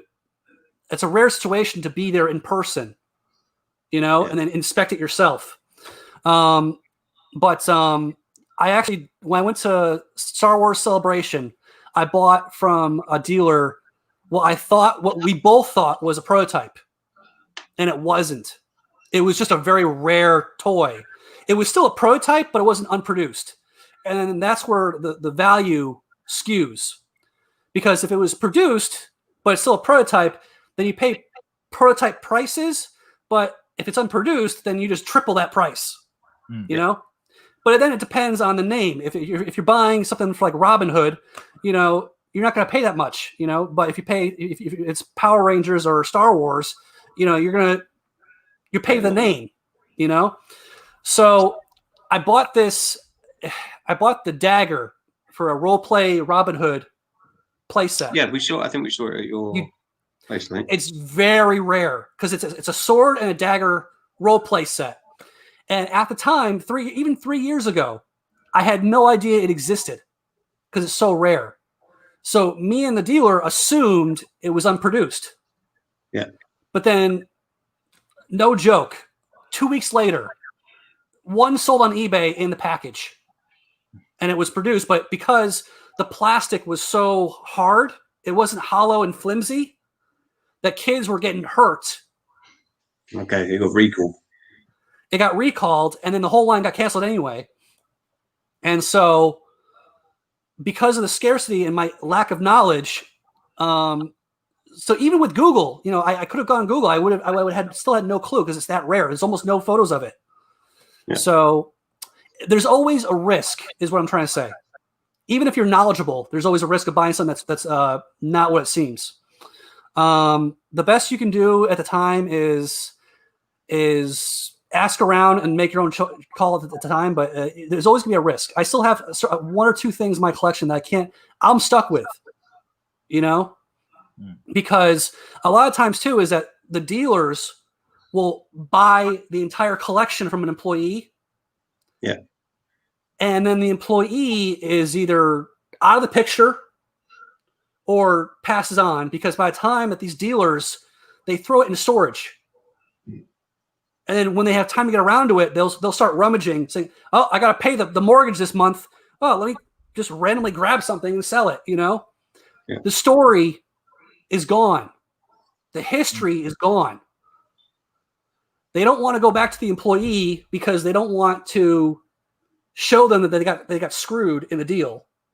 You know, because yeah. What's up? Is there like an unreleased prototype that you have heard of that you're like, you know, or like that is out there in the wild, or that you're looking for, basically, without saying too much? Obviously, if you're actively looking for something, you might not want to promote that you're looking for it. But is there like something that's known about in your world and the level that you collect at that is out there but no one can find it? It's not so much that no one can find it. It's the problem is the people that have it have better friends than me, and more willing to spend more, because things are worth what someone's willing to spend. Yeah. And honestly, a lot of my stuff that I have because I have friends in the business that take pity on me, essentially. Like, hey, Rob's a good dude. I'm gonna give him a good deal. He's still making profit, you know, but he's not nickel and diming me, you know. Yeah. And it's actually a good business platform because I keep coming back, you know. So you might not be making $1,000, but you'll make 700, you know, and you'll continue to make that 700 over and over again instead of milking me for the $1,000. Yeah. Which, at the point where I'm like, I'm done, you know. But to answer your question, though, yes, there are things out there, but it's hard to get them from the people that have them. Yeah. Even if they are for sale, because a lot of times they're too lazy to go digging for it because they don't need it. They don't need the money. So that's another thing that's hard to deal with certain people in this business with prototypes, because they don't need the money. Yeah. They're happy to let it sit and gain value. So unless you're willing, if you don't know them and you have no connection with them, they're happy to just milk you for everything that it's worth. So then it comes down to you if you're willing to pay. Is there a specific sort of line that is the most expensive or sought after, or like I guess what I'm saying is, does Star Wars hold the monopoly on if you had like the original prototype of Darth Vader, the Kenner, you know, that's the motherload basically. Yeah, it's the ill-fated rocket firing Boba Fett, isn't it? That's the. Well, I guess Boba Fett, that's the one, guys, isn't it? Guys, when the world crashed 6 months ago, I was my mind was in a dark place. It was essentially that I was getting angry with certain people on the toy pages, and it wasn't jealousy or anything. It was like, okay, you know, some of us are out of work, and I see these toy pages which I had to unfollow because to go back to the Star Wars prototypes, they have like the actual molds. The metal molds and the silicone molds the toys were made from, right? Yeah. And the test molds, the silicone molds are the test molds. And so someone offered like $6,000. It was like a deal or no deal kind of thing. And someone threw their hat in at $6,000 and it was denied. And I'm like, I don't need to see this. Yeah. It's like, are you kidding me? For one thing, someone has $6,000 to spend on a piece of rubber, and someone is in a situation where they can say no to $6,000 for a piece of rubber. For a piece of rubber. Yeah. So when it comes to Star Wars, it's king of prototypes, no matter what it is, and it's a realm that even I'm a spectator, you know. But when it comes to prototypes, I collect crash dummies. I collect the lower lines, like the 80s, 90s Kenner cartoons, like Bill and Ted, Robin Hood, Beetlejuice, Ghostbusters, RoboCop. That's the interesting stuff, man. As far as I'm concerned, it is 100%. Star Wars is great, but the interesting stuff is, you know, I'm sure Andy would love the fact if you had like a SWAT Cats. I know Andy loves SWAT Cats. The interesting stuff, that's the good stuff, man. That's cool. But Absolutely. My favorite one of Rob's, he had this prototype Predator from the Kenner line, and he had like different arms, and it came apart and everything. How is he going to get these? I got it. This is my favorite one. Give me 1 second. But yeah, so to answer your question, it's like I'm always after certain prototypes, you know, because there's always like because here's the thing. I also collect the toy catalogs from Toy Fair, which are, you know, their own. I love the prototypes for the unproduced final wave of.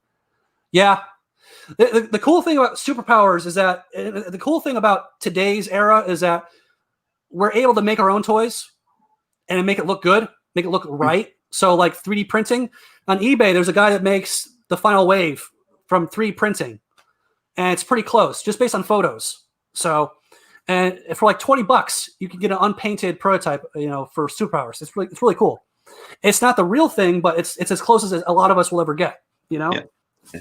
So I'd say the Bill and Ted collection that Bobby has is amazing. Yeah. So good. Oh yeah. Actually, Bill and Ted Napoleon. Oh, I remember seeing that on your shelf. That's awesome. Love that. It's so good. I'm only sad that it doesn't have his hat and his chest plate, but other than that, he's complete. Are you stoked for the film coming out? I am. I was worried a little bit because honestly, I hate when they make sequels 30 years too late. You know, I don't want. I'm tired of seeing my old favorites old. You know. Yeah. But from what I heard, it's not woke. It's not preachy. It's just Bill and Ted. So I'm hoping that is the case when I go see it. Aaron, I think I have that Predator in a different box. I'm sorry, buddy. It's all right. It's all right. It's in my memory. It's ingrained in my head. Aaron's seen it in the flesh. It's all good. Swamp Thing. This is unproduced. Let me open the case. Oh, wow. So this is unproduced, and it's functional. Whoa, I thought it was about to break. That's amazing. It's to give that lunging, lunging effect. So, yeah. That's awesome. So good. So yeah, I mean, I could keep going, guys. I don't know. I don't want to take up all your time. It's just like, I actually do have. Okay, so basically, I showed some prototypes, some 3D prototypes. I showed style guides, right? Of like, the cool thing I like about style guides is that they have like colors inside. Yeah. And they use this for like making puzzles and that kind of stuff. Right. And so, but also it's like also for the cartoon. Let me try to find the right page. This is what it's like when you go to Rob's house. You have like an hour and a half slot, and all of a sudden you're 4 hours in. But it's like a history lesson as well. It's a lesson on like this is where it all came from, man. It's so good. I find this a lot more interesting than I find any sort of toy collecting. Yeah, it's the color codes. So it's like what color is black? Like 001. What color is pink? 537. Because they all have like the artists have their own color palettes. Yeah. So they would send this out to like cartoonists or anyone who is part of the merchandise group. There's a guide that you have to follow. So you can't make Beetlejuice green, There's certain rules that you can't. You have to put like the little TM next to the logo, trademark logo. It's just little things like that. So I've shown 3 prototypes. I've shown like some of the employee stuff. Oh, Aaron, you saw this, right? When I posted it? I'm telling you because it's Power Rangers. This is hand painted. This is what would be used to like, okay. So remember I showed you the concept. I'm going to basically take you through the evolution. There's like a hand paint, handmade concept. This is our idea of what the figure would do and would look like. Then they would fine tune it and then hand paint it. And then this is where that stage is. This is hand painted. Oh, the Ivan Ooze, huh? That is him.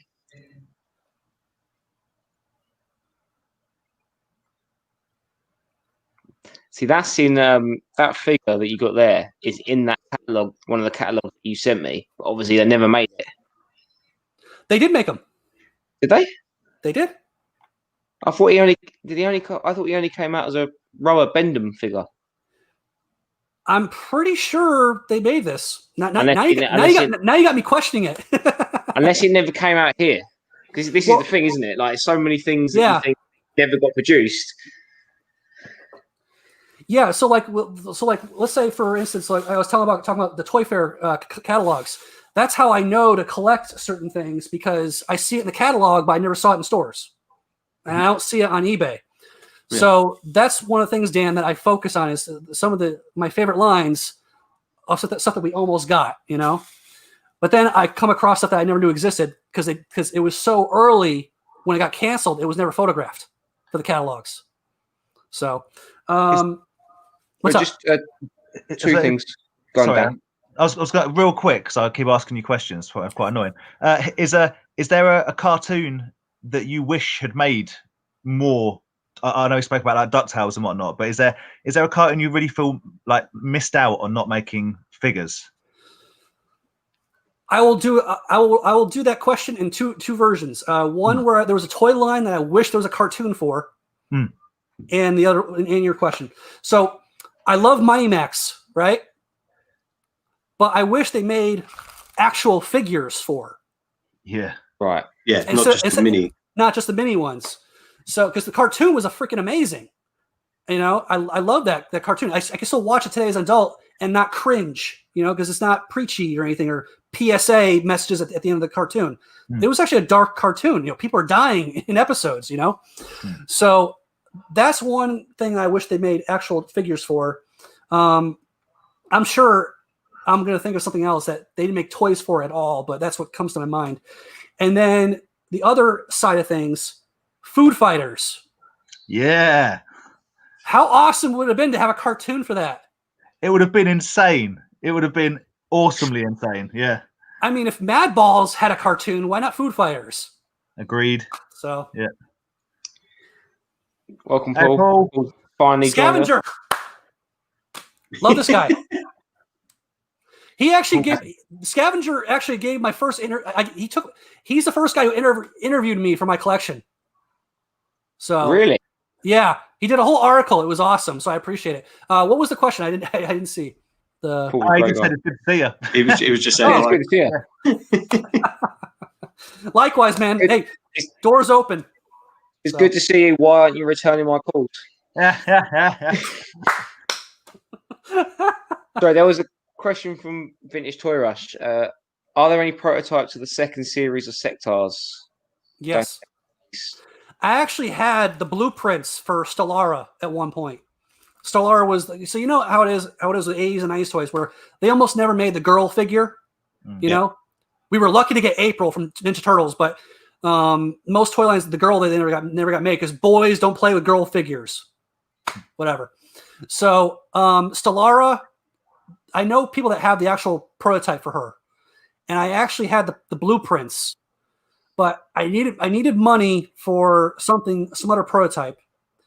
And so that was one of the things where it's like, okay, I might have only one of it and it might be a prototype, but you know what? There's a guy that's a bigger Sectors collector than I am, you know? Yeah. And so I wasn't really attached to it. I just bought it for the cool factor, you know?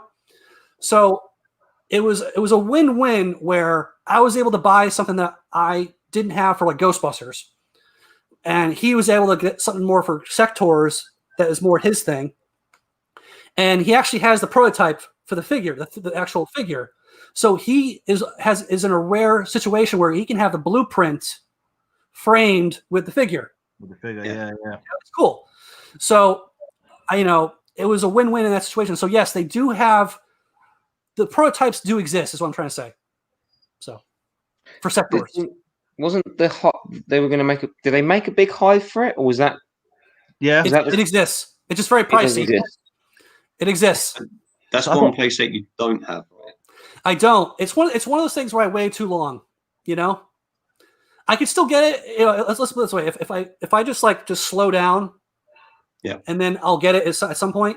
But I'm still finding little things that are eating away at me. You know, and there's just not enough left for a hive place set. So no. Totally understandable. You might need to add a new wing to your another wing to your new house if you buy that. It's absolutely massive. It's huge. It's huge. There was one was it Leicester Toy Shop? Aaron, there was one in the UK, and I was like, that's amazing. And even like money aside, you start to think, I can't display that. I'll have to get rid of the bed. Start putting that. Well, with Andy, he saw my Thundercats lair. That's a huge play set on its own, you know.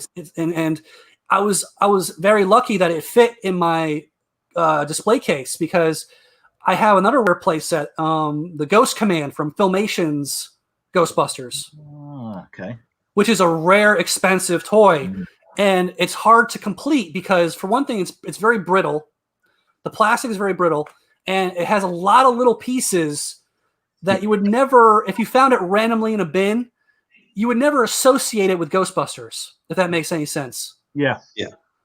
And so it's very hard to complete that set. And I was lucky enough to complete it.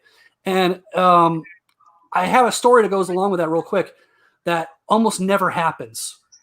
Because you know how if you're going after something, you're always torn between, do I buy it complete? Do I just pay up and buy it complete? Or do I have a limited budget and do I just piece it together as I go? But eventually I'm just going to spend more on it anyway than I would if I bought it complete. And this is one of those rare situations where I bought it in pieces and I actually got it for free in the end. So if you want, this is how it happened. So I spent $650 on a nearly complete Ghost Command with the box, shipped from the Netherlands. For some reason, you guys got American toys, in more abundance than we did here for certain lines. That's I'm just going to do a little comment before we go on that about Ed. Ed from Belgium, and he finds some crazy stuff like out of the Netherlands. It's like the central for finding toys is the Netherlands. And also he's converted to your church, so you have another sheep to your flock. Welcome. You are welcome. But but yeah, the Netherlands, Italy, UK, and Germany, I find a lot of the stuff that I'm trying to find. And for Filmation's Ghostbusters, I have the complete set now. But back in the day, I was paying so much for, customs and overseas shipping. So I got the Ghost Command playset, near complete. It was only missing 2 pieces.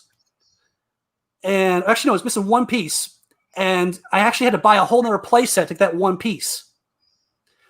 And so I spent $375 on that set just to get that 1 piece. And I spent $650 shipped with the box to get a near complete one from the Netherlands. So let's just say I'm in $1,000 right now, right? For 2 sets. One is now complete because I took pieces away from that one. I now have a near complete. It's missing a few pieces. I sold it for $1,200. Bang. So I essentially got a complete one with a box for nothing.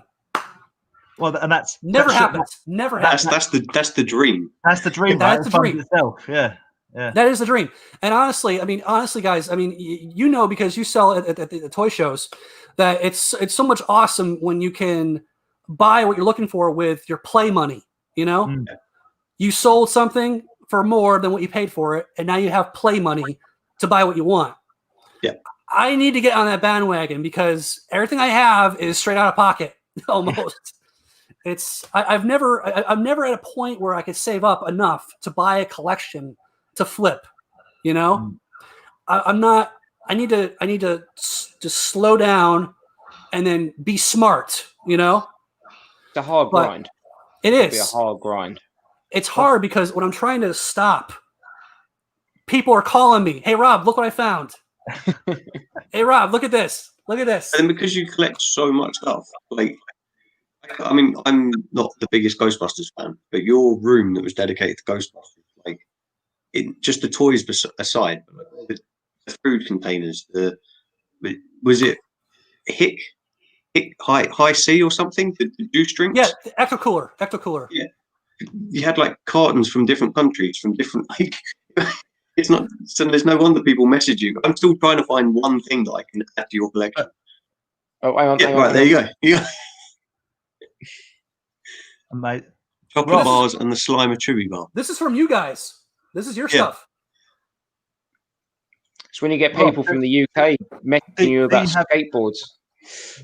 Do you have a real Ghostbusters photo album flip book? I don't.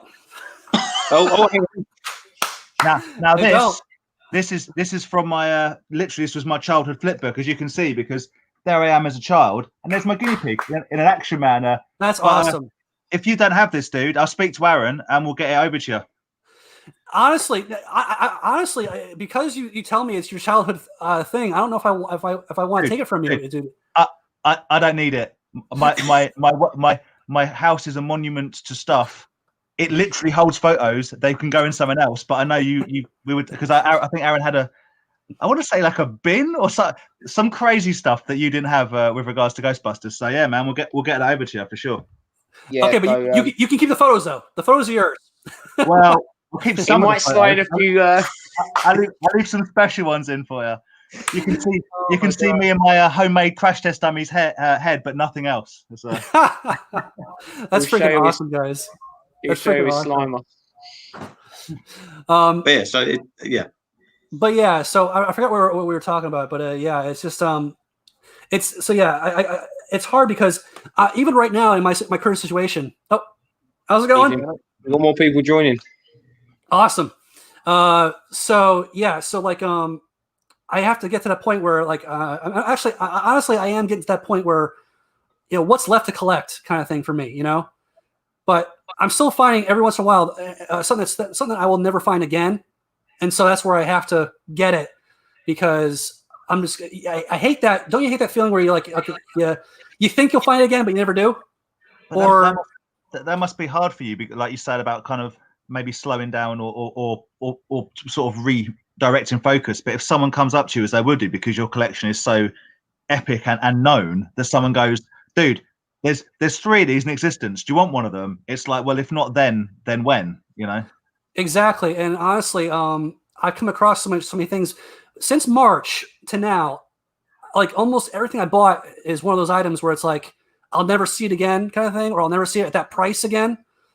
And it kills me. It really does. But at the same time, though, I would rather get it. I'd rather get it than not get it. Essentially, if that makes any sense. I mean, there's always the ones that get away. You can't. A friend told me you can't have it all. You know, and so it's true. You can't have it all. It's just, but I thought you were going to say I'm proving them wrong. I'm close. I'm very close. I'm very close.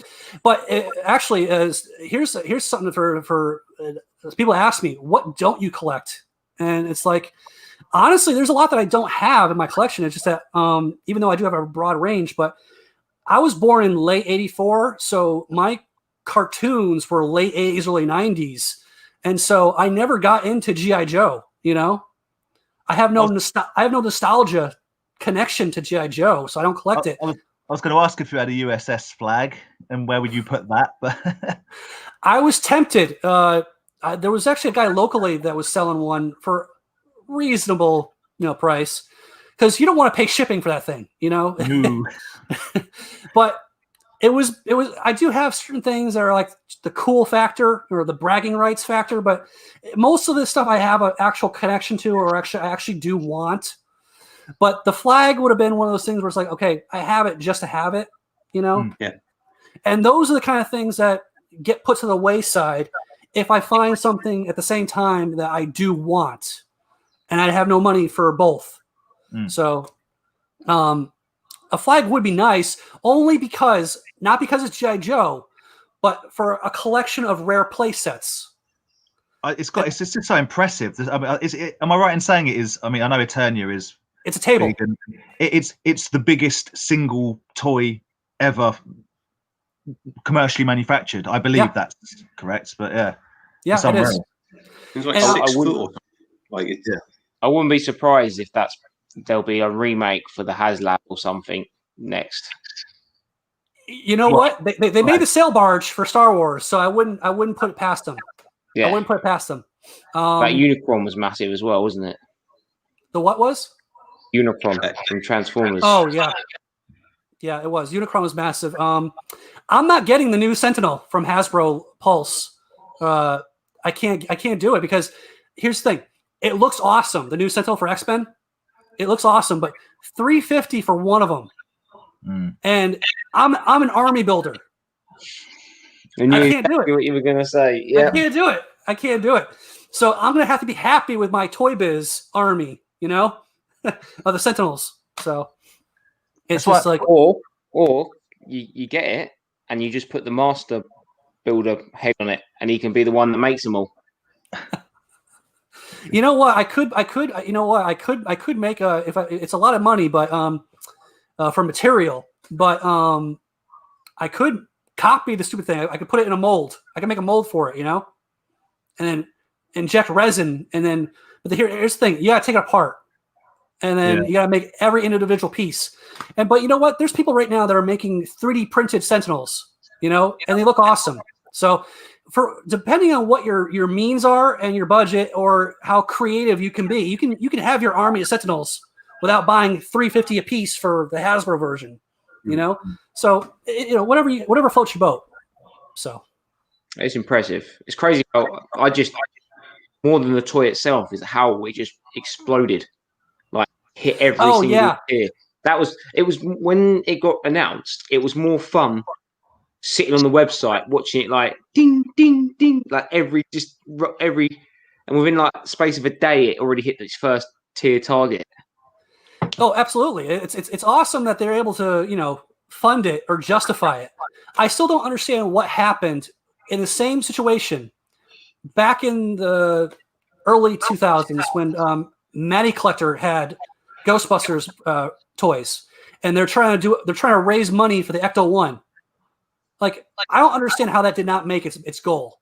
But showing just a piece of cardboard as your prototype is not going to be a good selling point. And so, but here's the thing that really aggravated me with, and people who follow me know I get passionate, not angry, but passionate about Ghostbusters is because I see what other lines are doing, and I'm like, why aren't they doing it for Ghostbusters?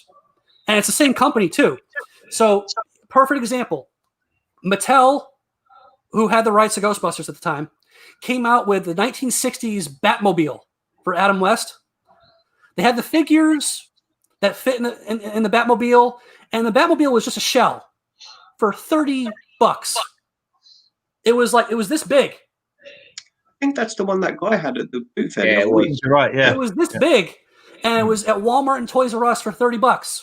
But they wanted like 100 or 85 or whatever it was for electronic Ecto 1. And it's like you can't tell me that you couldn't have made it and it wouldn't have sold. Yeah. So I don't understand it. Some people were trying to make an excuse that they wanted to fail. You know, they wanted to stop making because it wasn't as big of a moneymaker as they wanted it to be, but it wasn't making enough money to justify canceling it. So they were trying to give excuses to cancel it, almost like with TV shows, where they kind of like jump the shark, so to speak. Yeah. It's because they're trying to give it excuses to cancel it, so they can move on. Ratings fell to an all-time low. Funny that, since you made them all go back in time or in space or something or whatever it is that they decide to do. Yeah. Yep. So who knows? You know, maybe we'll find out the truth later on. But you can't tell me that an Ecto 1, even if it was just a shell, because Kenner made just a shell. You know, to heck with electronics, but whatever. But even Playmobil just made one 2 years ago, and it has electronics, and it's $30. It's pretty sweet, actually, and the firehouse, yeah. Right. So, whatever the excuse is, don't tell me it wouldn't sell. You know. So I don't know. You know. Right. We're hitting the 2-hour mark here. One quick question from Dark Lycan for Bobby before we. Yeah, I was going to go through the. Yeah, I'll get that up first. Sorry, dude. No, it's cool. I know of them, but I have never seen them. I find Tron figures, and maybe I would have seen an Automan in the mix and thought it was Tron because they look a lot similar with like the lines and the neon glow. But I know of it. I don't own any Automan toys, but I haven't seen them in the wild. No. I don't think I've ever heard of Automan. I don't think the toys actually came out stateside. I know they make them, but I don't know where they were available. Because Dark Lycan found one at a boot fair the other day, or a couple of weeks ago. I'm sure it was him on Instagram anyway. Yeah, it was. Yeah. So I'm just acknowledging myself and looking on Google. They really do look like Tron figures, right? Yeah. If I saw that, I would assume someone took a Tron figure and basically ripped the head off and stuck some random head on. You know, right? I wouldn't put it past them. Yeah. One day, Paul made the trip over, and now you know why Rob is moving. No. It's well worth the museum tour. And yes, you should call it Bobbyland. Okay. If anyone is a graphics designer, I would love to see what your version of Bobbyland logo would look like. All right. I have people that have helped me with my graphics designs in the past. So I love it. I love the concept. That's funny. That's funny. I can just see it on, like, like we get here those, when we do it in America, you get those like DVDs of like Orlando, Disneyland, Universal, SeaWorld, Barbieland. You've been to Graceland. Now come to Barbieland. I love it, guys. I love it. Amazing. I actually have one last thing to show before we run out of time, because I was showing the evolution, so the marketing stuff, the prototype stuff, but quickly just to catch up with the chat. Carlos is asking music memorabilia. Music memorabilia from your favorite bands. Collect music memorabilia. I don't collect band memorabilia. But if I did, it would be Huey Lewis and the News, because I'm a big Back to the Future fan. And I thought you were going to be a big Patrick Bateman American Psycho fan. Yeah. God, I really have you seen the spoof on that scene with with Huey Lewis and Weird Al. Yes, I have. It's awesome. It's awesome. Yeah. I've seen, actually, you know what though? It's sad to hear that Huey Lewis, he's going deaf or he's having hearing problems, and so he's had to stop touring for a while. Me and the wife actually saw him here in Orlando at a small event, and that was like late. It was like Christmas of 2018 or 2017, and like literally the next month he announced that he was taking a break. Oh wow! Oh, wow. So yeah, I still have the badges from that event. If that counts as memorabilia, that I do have some music memorabilia. So awesome. It's crazy. Right, you're going to show something off quickly. Yes, because it actually just came in the mail today. I haven't had a chance to enjoy it, absorb it, and it actually came from the UK. So it's funny. The reason why I got it is because this is a hint. Is because I got from a Hasbro employee. James Bond Jr. Yeah. This is not what I'm trying to show you. This is connected to what I'm trying to show you. So, that's cool.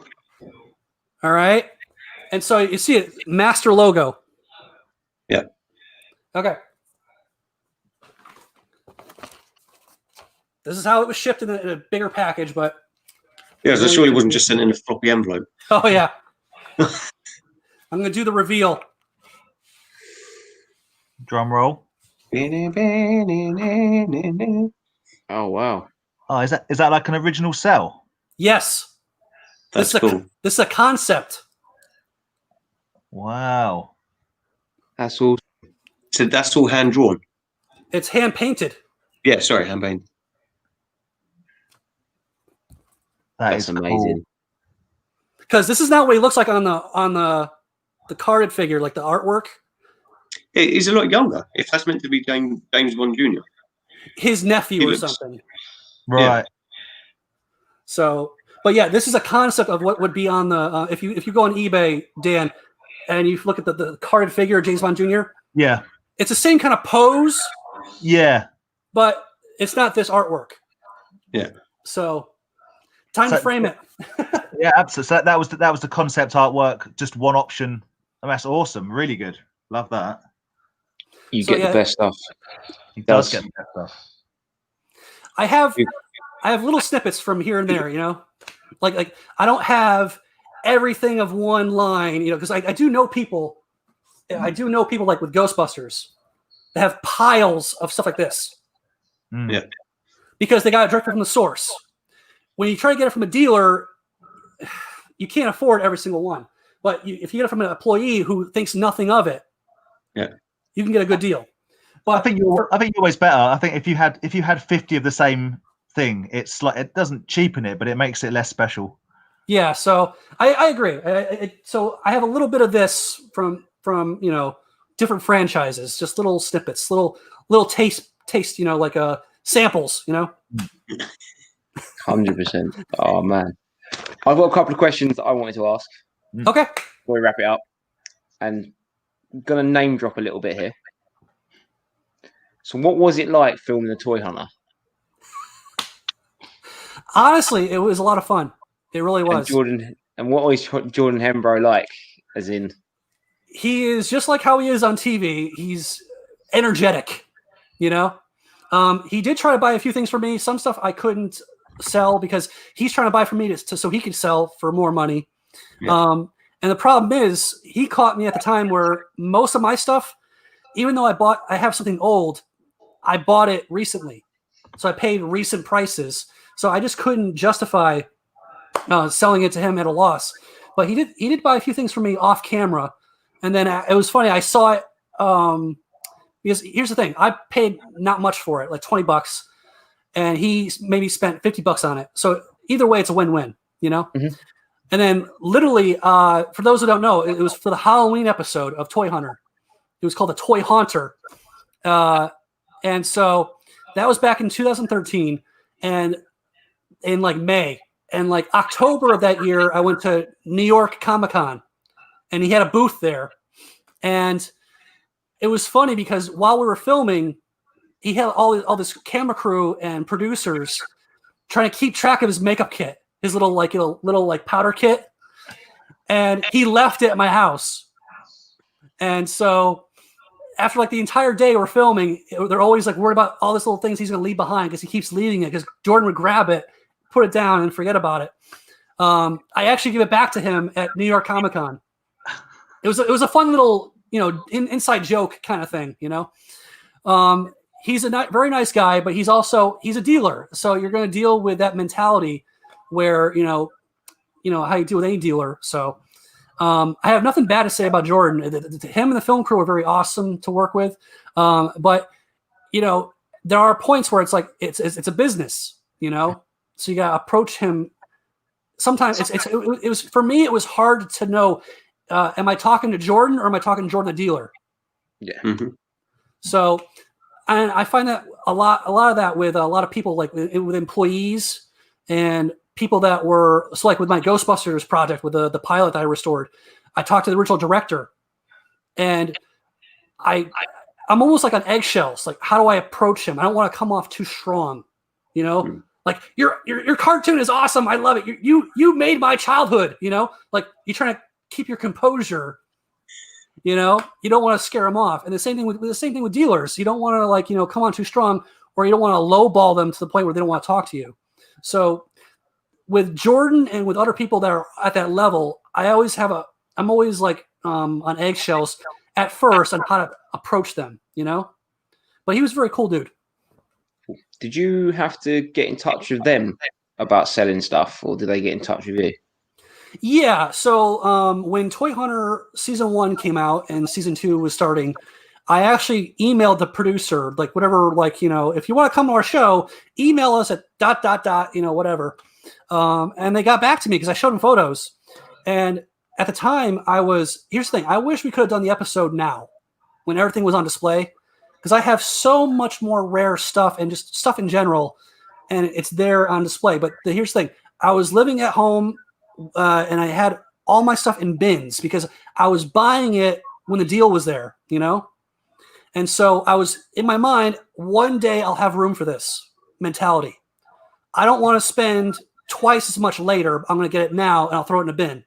So they loved the concept of how everything was in bins and it was in cubbies, like hidden attic rooms in the walls kind of thing for storage.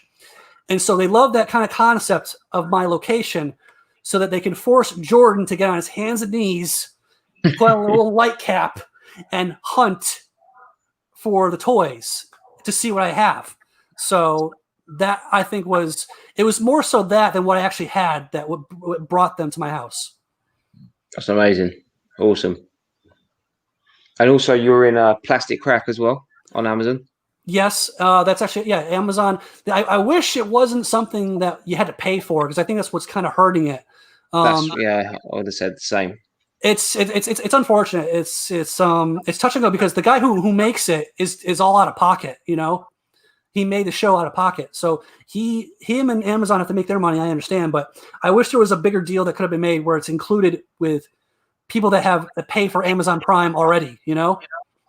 But Season 2 should be coming out.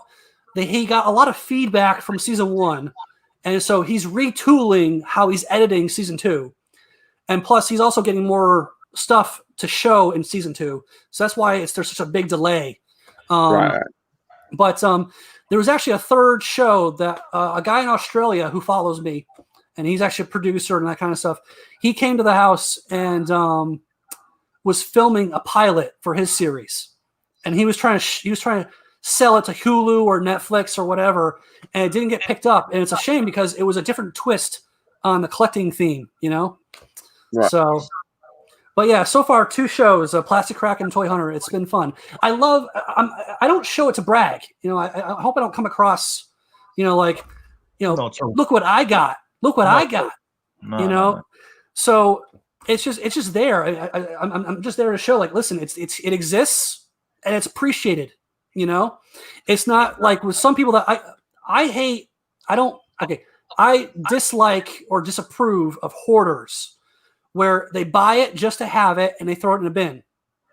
Because there's people that have prototypes, and it all just like we're talking warehouse stocks of prototypes, and it just sits in a bin, and it kills me as a collector. It kills me.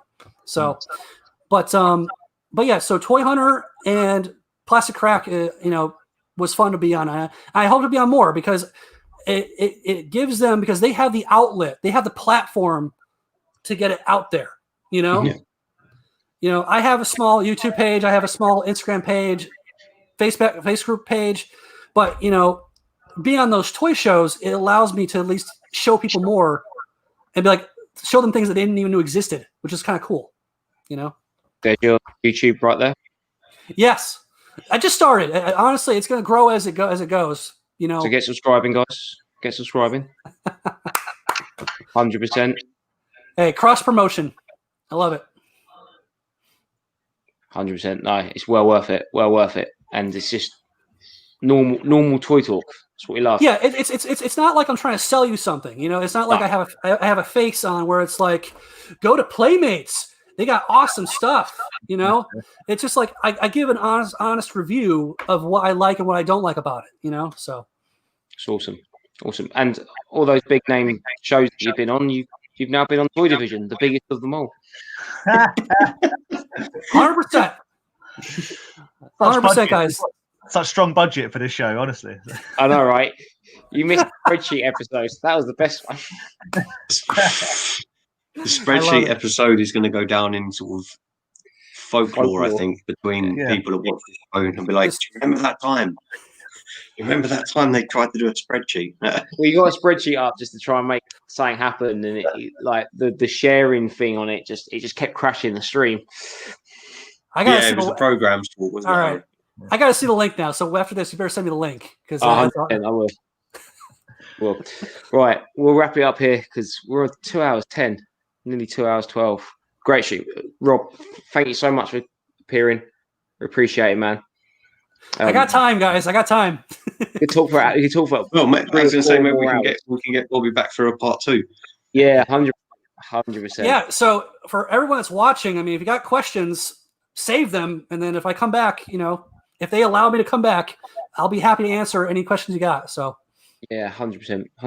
I've still got a few more that I haven't even had to say. So yeah, definitely get you back on. My names went along. See how I got them in there, like sneaking. Yeah, I know, right? Just want to big shout out to everyone in the stream. Big shout out to anyone who came to Chatham Toy Fair. Much appreciate it, and we'll see you very, very soon on the next episode. Peace. Bye.